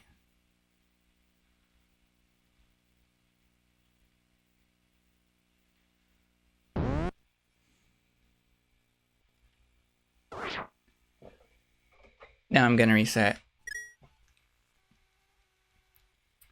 And again, I'm just doing this for demonstration purposes. It'll be a little bit messy. Oh, but not too bad.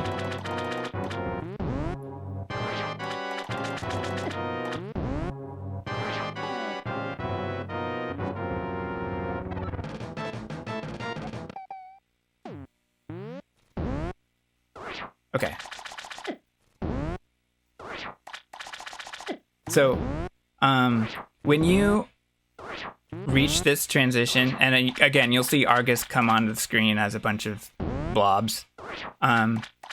It's probably better to just walk around him. Then we're going to wait for his third movement and then walk down or dash down.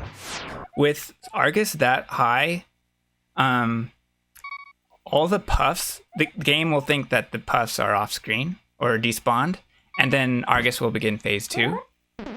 So we just need to wait for Argus.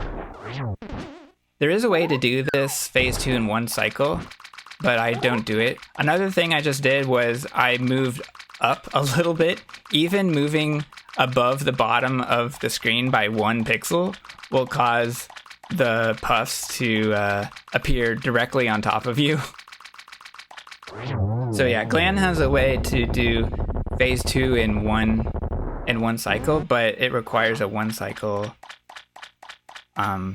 phase 1, and it's also really hard to deal with the fire rod. Alright, so I messed up here by not having Argus at the top of the screen.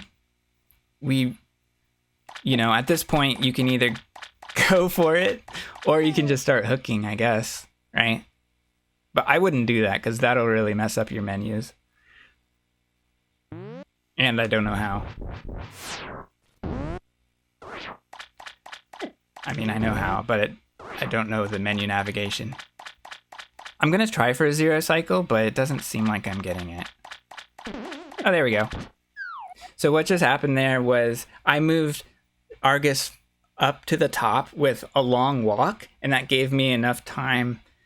The long walk is, of course, RNG. So that gave me enough time to go all the way to the bottom before the cycle began. And we get a 0 cycle. When that happens, all of the puffs will appear on top of you. So you instantly get hit by the Argy. So you have to quickly get away from them and charge your spin. If you're hit to the right, that's ideal, I think, because then you don't have to move.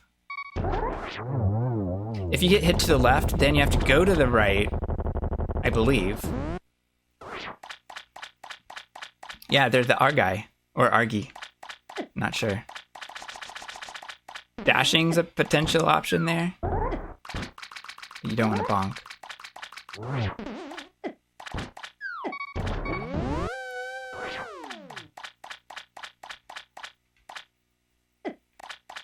Oops. So that was pretty annoying because it was hard for me to get Argus to the top without getting hit a lot. So a lot of time you'll just get hit anyway and then go on with a 1 cycle. Let's pretend that I get hit to the left. Can I spin to the right? Yeah, it's possible. I like getting to the right of Argus, but I guess you can slash from the left too. It's just going to be hard to see with all the blocky graphics. But anyway, just do a 1 cycle. And then you don't have to worry about anything. Move to the right. Again, don't move up.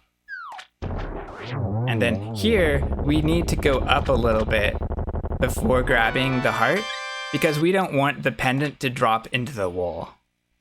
So we want to grab the heart a little bit above the wall, and then the pendant will drop pretty far low, pretty far down.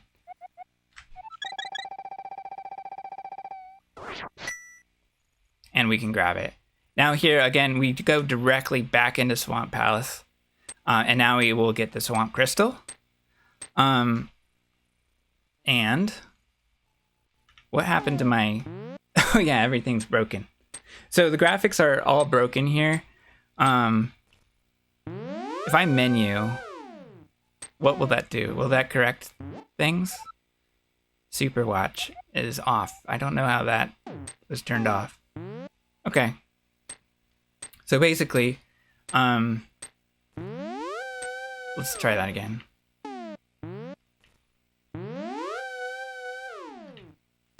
So, okay. So again, I like to mirror just so I can see Link's sprites and the blocks. We can see where they are if we don't mirror, but it's a little weird. It's hard to see what's happening. So I mirrored so I can restore the sprites. Then I left up left to lamp, right down Samaria, sword out, and we see that we placed the block in slot 9. Sometimes you can get a slot 8 block, and let's in fact see if we can get that.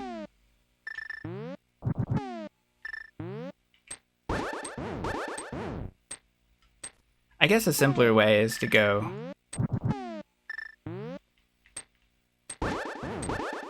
up, left, left. Because we have the book. I didn't realize that.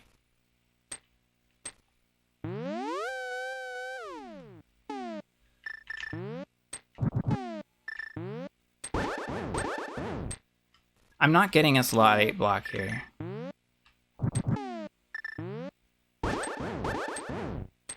So if we did get a slot 8 block, we wouldn't really know until we did the A and Y here. It would actually clear the block.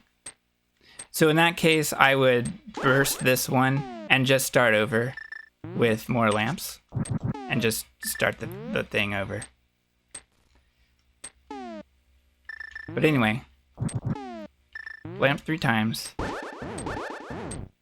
slot 9 block, dash turn right, AY, YB. After those sparks clear, it's safe to do AY, and then AB, And then you can dash, turn, and hook all at once, so you get the dust on screen, but that's hard for me. I just do dash, turn, and then A again, and AY. And here, we are pretty well stuck in the wall here. You have to hit up before you do anything else. Hey, what's up, Buddha? And then you can catch the crystal. And ideally, you want to catch the crystal. I think there are situations where if you don't catch it, you can't grab it. That might be every situation.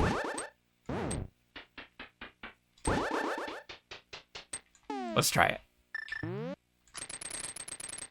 So, up, and then, oops, I missed the crystal.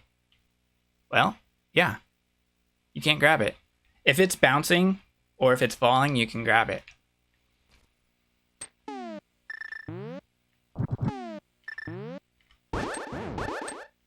Dang it.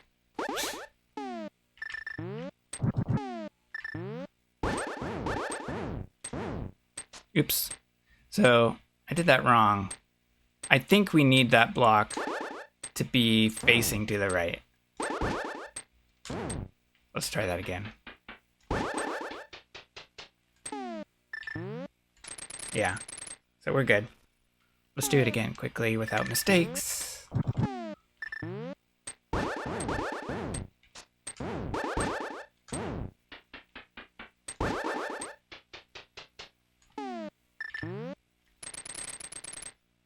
All right, good. Here you go. You should also grab the wall to save on lag while you're talking to Crystal 2 Maiden.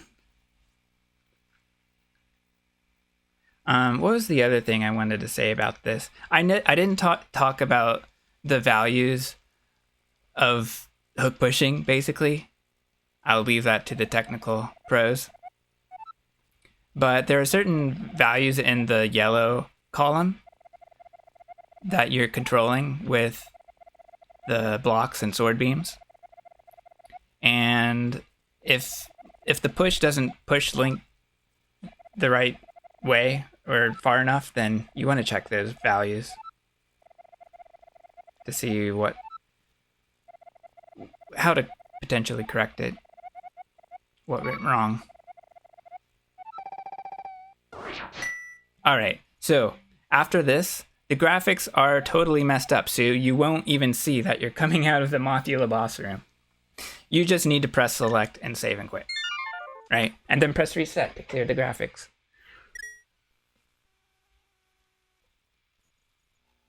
Okay. All right, we're coming down to the end. The rest is pretty trivial. Oh, I didn't split again. Dang it. Oh, this is terrible. All right. Anyway.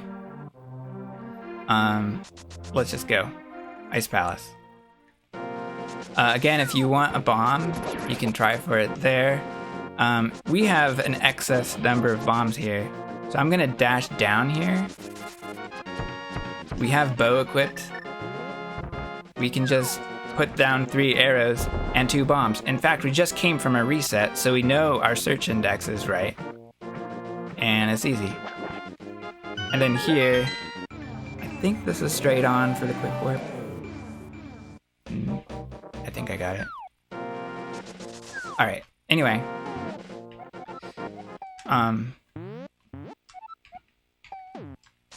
Let's just go. Again, I dash to the right here, dash down at the flowers, dash down again. Arrows straight up, and 2 bombs. And this is an easy splashless. If you don't have the resources, then do this. We want to do fast, funny auto swim thing, right? So again, we get into this teleport position. And then we dash over here. This time we don't nudge. This time we come up until we're sort of around this block here, this rock. I might be too high here. Let's see. I like aligning with it. Yeah, and we're fine. So what we do is when Link dashes here, he jumps to the right, which is good.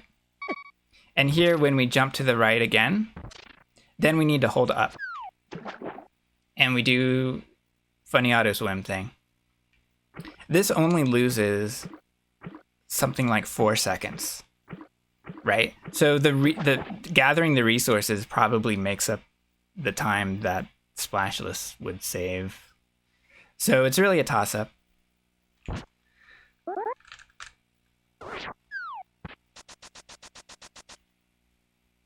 So that's why I like to collect resources. Oops, I fell down. I was too low. So we want to try again. I don't know what the Q is to redo this, but basically you're up here somewhere, right? Yeah.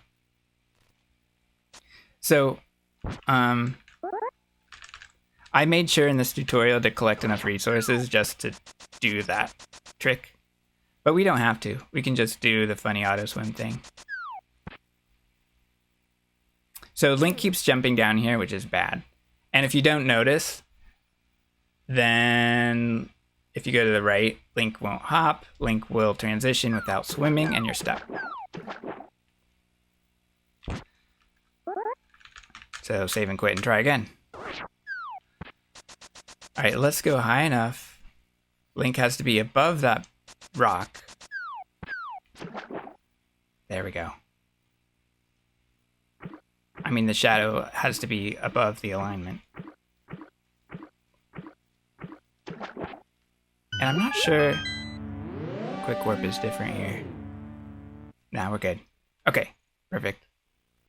So basically, now it's just all dungeons style Ice Palace. If we have enough bombs, then let's do this, or however you do it. Because it's easy. Or if you want to save on bombs, or if you can get this optimally, you want to do the Samaria dash. I don't know if I do this the right way. And in fact, why not just do this? I'm not good at this because my block goes up. I don't know how to control it at all. And that's my problem, but I just don't do it that way. I like to use the bomb if I have enough. And if you do use a bomb, then you can menu buffer here. Right? So now we're doing Icebreaker. Hit left and maybe do a menu buffer. Get your cane ready, hold down right into Y, press left and B for the 1 frame. We see Link turn to the left, hold down, or maybe even up, and then we're through.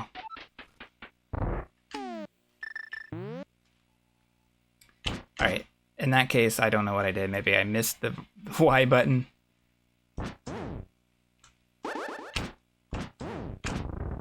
Yeah. So yeah, if we hold up, that's another way we can do this. And then you can double pump here if that doesn't mess up your movement too much. So I noticed that when I did the left buffer, I slashed left and Link didn't turn to the left. When I do the left buffer, I want to make sure I see Link's hat facing left. It looks like a block with a hat on it. So in this case, I moved to the left 2 frames. I don't really know how to correct this. Oh, but it works still. Okay. So I'm holding down right and I still got stuck, which is good. So that's kind of interesting. But it may be the case where if you hold down right, you're not going to get stuck. Right? And that's subpixel dependent. So correcting it is just luck at that point, basically.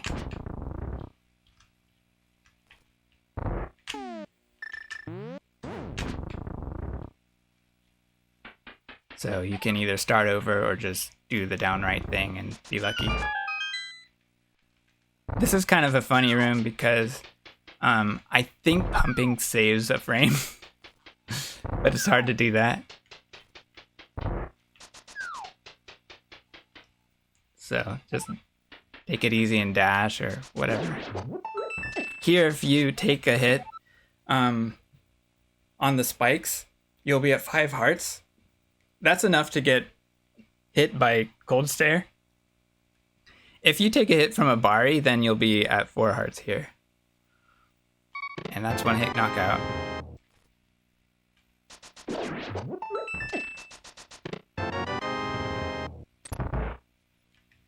Okay, I like using the hammer here because I really haven't learned the sword spin method.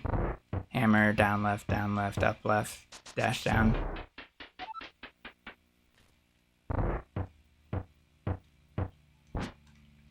And also, I'm not good at the slash, so I dash down here.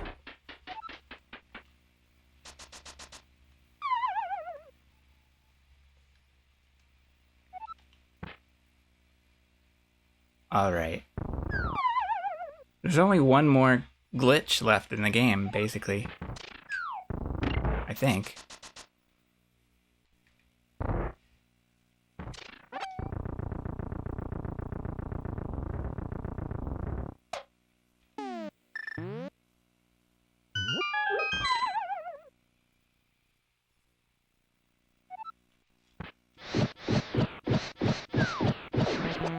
Okay, so I was just thinking about counting in a different way. What I like to do is stop moving at 3 and then start moving at 6.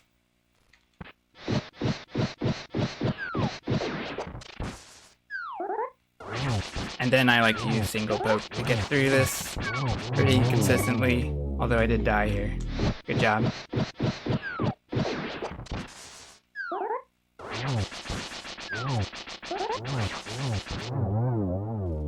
But I am often scared here.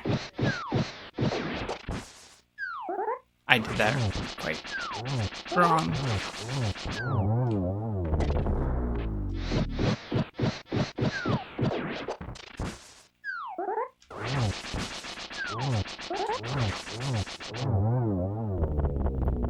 Alright, anyway.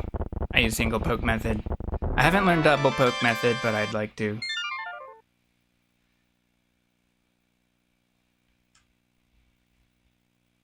My controller's getting washed out from the sunlight, I guess. But we're not really. Alright, we've got one more glitch to do.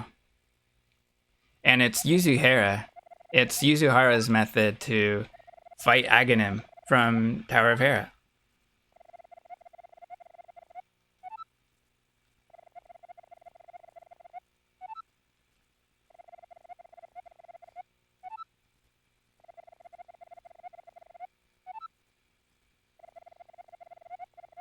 Excuse me.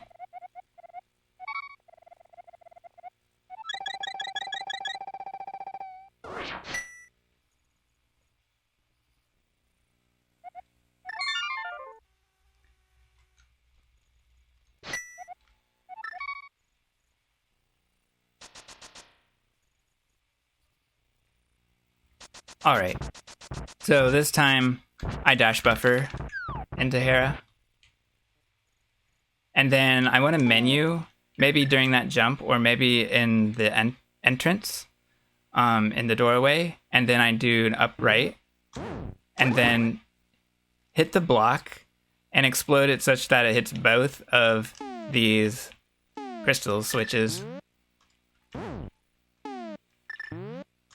It's not too hard, just walk a little bit and then explode it. Here I like to slash right, slash left, dash down, cancel down, and dash left through the door. Or you could do it, I think, like this.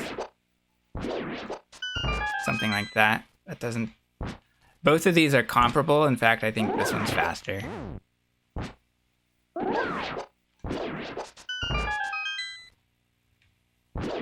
But I'm pretty comfortable with this one.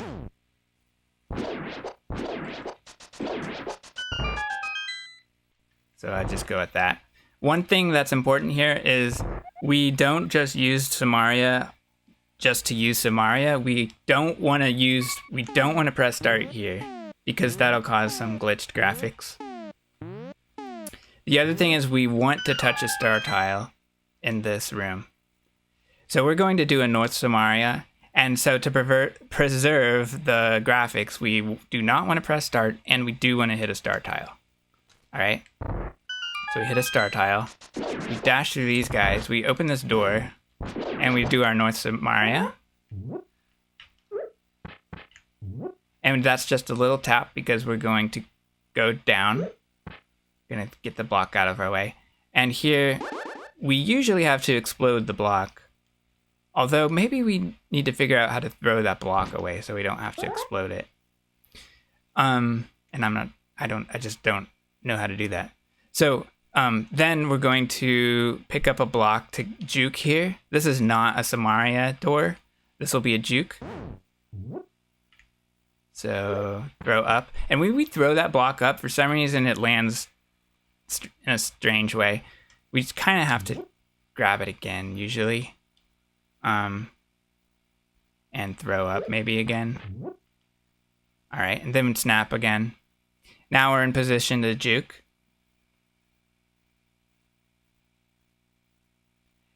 And Duck's coming for this world record. Good. So we are in this position to juke. We need to do 2 buffers to the right. And now all we need to do is tap left at this point and we can juke. And now we throw, tap right, and then it moves us through the auto door, and then we hold left. And after we tap right, we'll usually hear the jingle if the enemies are defeated. So let's do it again. Dang it.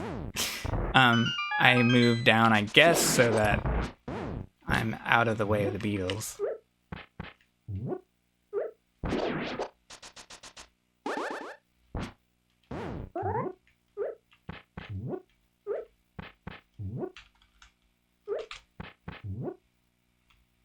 Oops, I didn't check my position, and I wasn't I didn't buffer to the right far enough.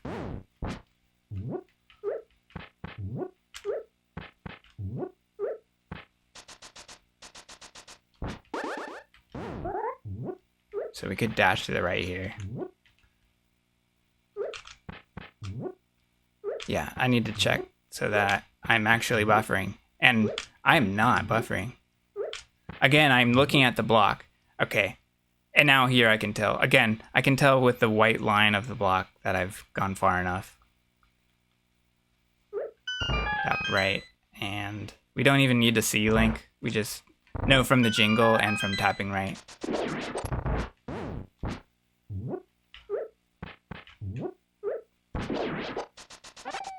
And if the beetles are not defeated for some reason, then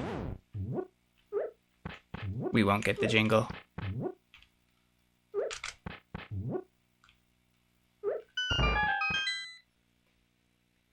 All right, here we go up a left a little bit and then dash. And we're actually dashing through the wall because the wall has really bad collision here. And if we were to continue walking around, then we would go through the wall. And we don't want to do that. We want to defeat Aghanim.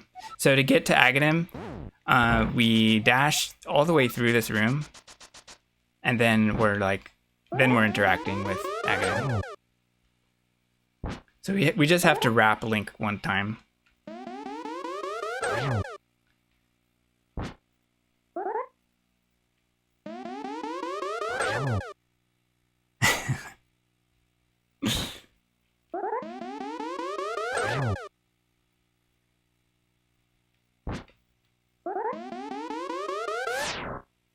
And then we have to beat Aghanim 1. Aghanim 1 leads directly into Ganon, and then we've beat the game.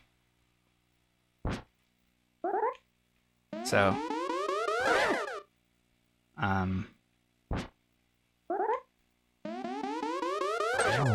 my tutorial is basically over. Let's just beat the game.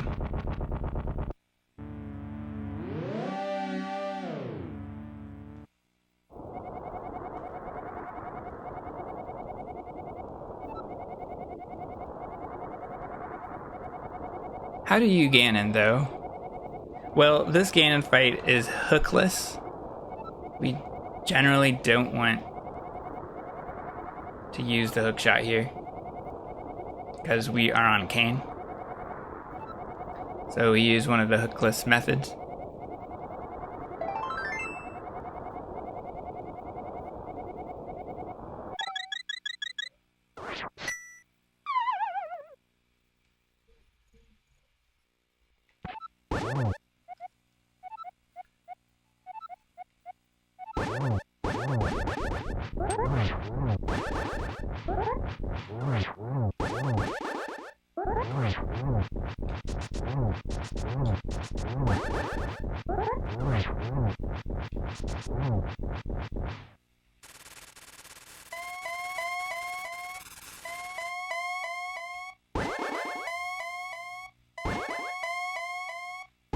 We reset, so I believe the bats are consistent.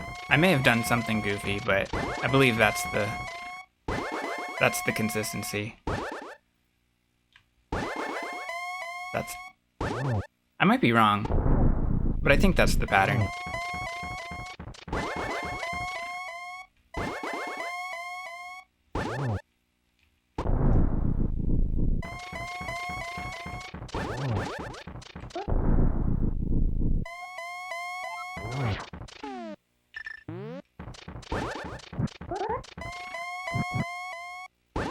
Oh, I'm on lamp.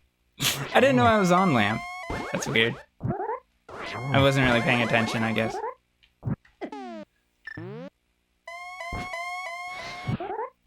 Can I get this? I got it.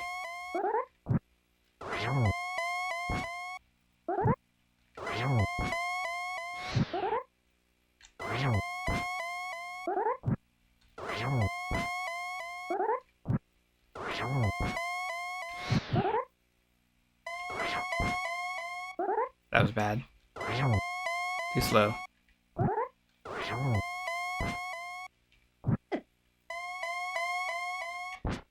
There's progress? Oh, that was the last hit. Okay. Let me just do Ganon good.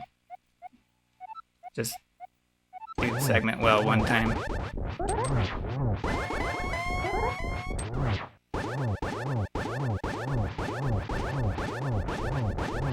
I like to count to 6 here, and then do 5 dashes, I think, and then a slash. Maybe I'll get hit, that's okay. The same as what's on the wiki.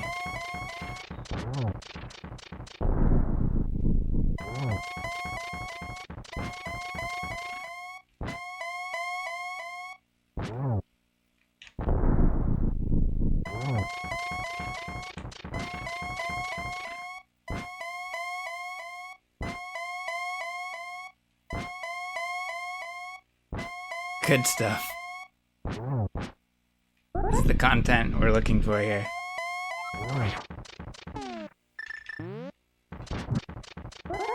Dang it! That was awesome. I didn't bait the bat. And or I didn't move to above the lamp. 2, 3, 4, 5, 6. I like this position, because I can just do that for the remaining 6 hits. Doesn't matter if you get hit.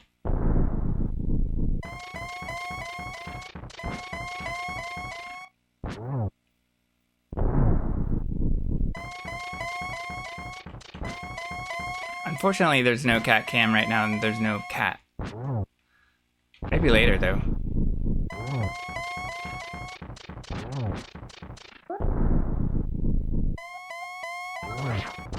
Oops, what are you doing?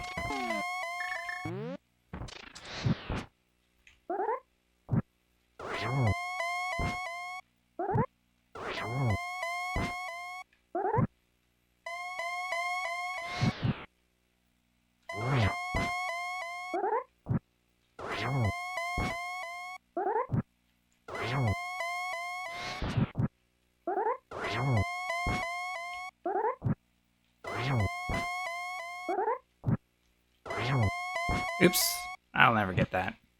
I was not set up well for that position.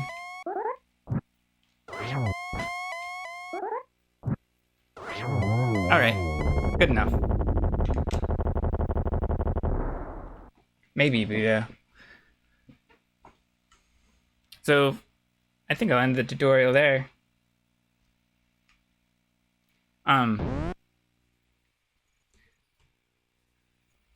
Thanks for the GGs. So, I do want to say, while this category has had almost no runners since the early Samaria developments, my hope is that we'll have more runners soon, and we'll see more glitches and more optimizations over time. And so this tutorial will be obsoleted very quickly, I believe. And shoutouts to Taj for his development of this category, going back to the early Kane route. He's always helping out in chat and pushing this category further. So thanks to Taj for that. And I think it was Gland's Trinex door deletion that pushed the early Kane route to actually save time. So with that, happy speedrunning.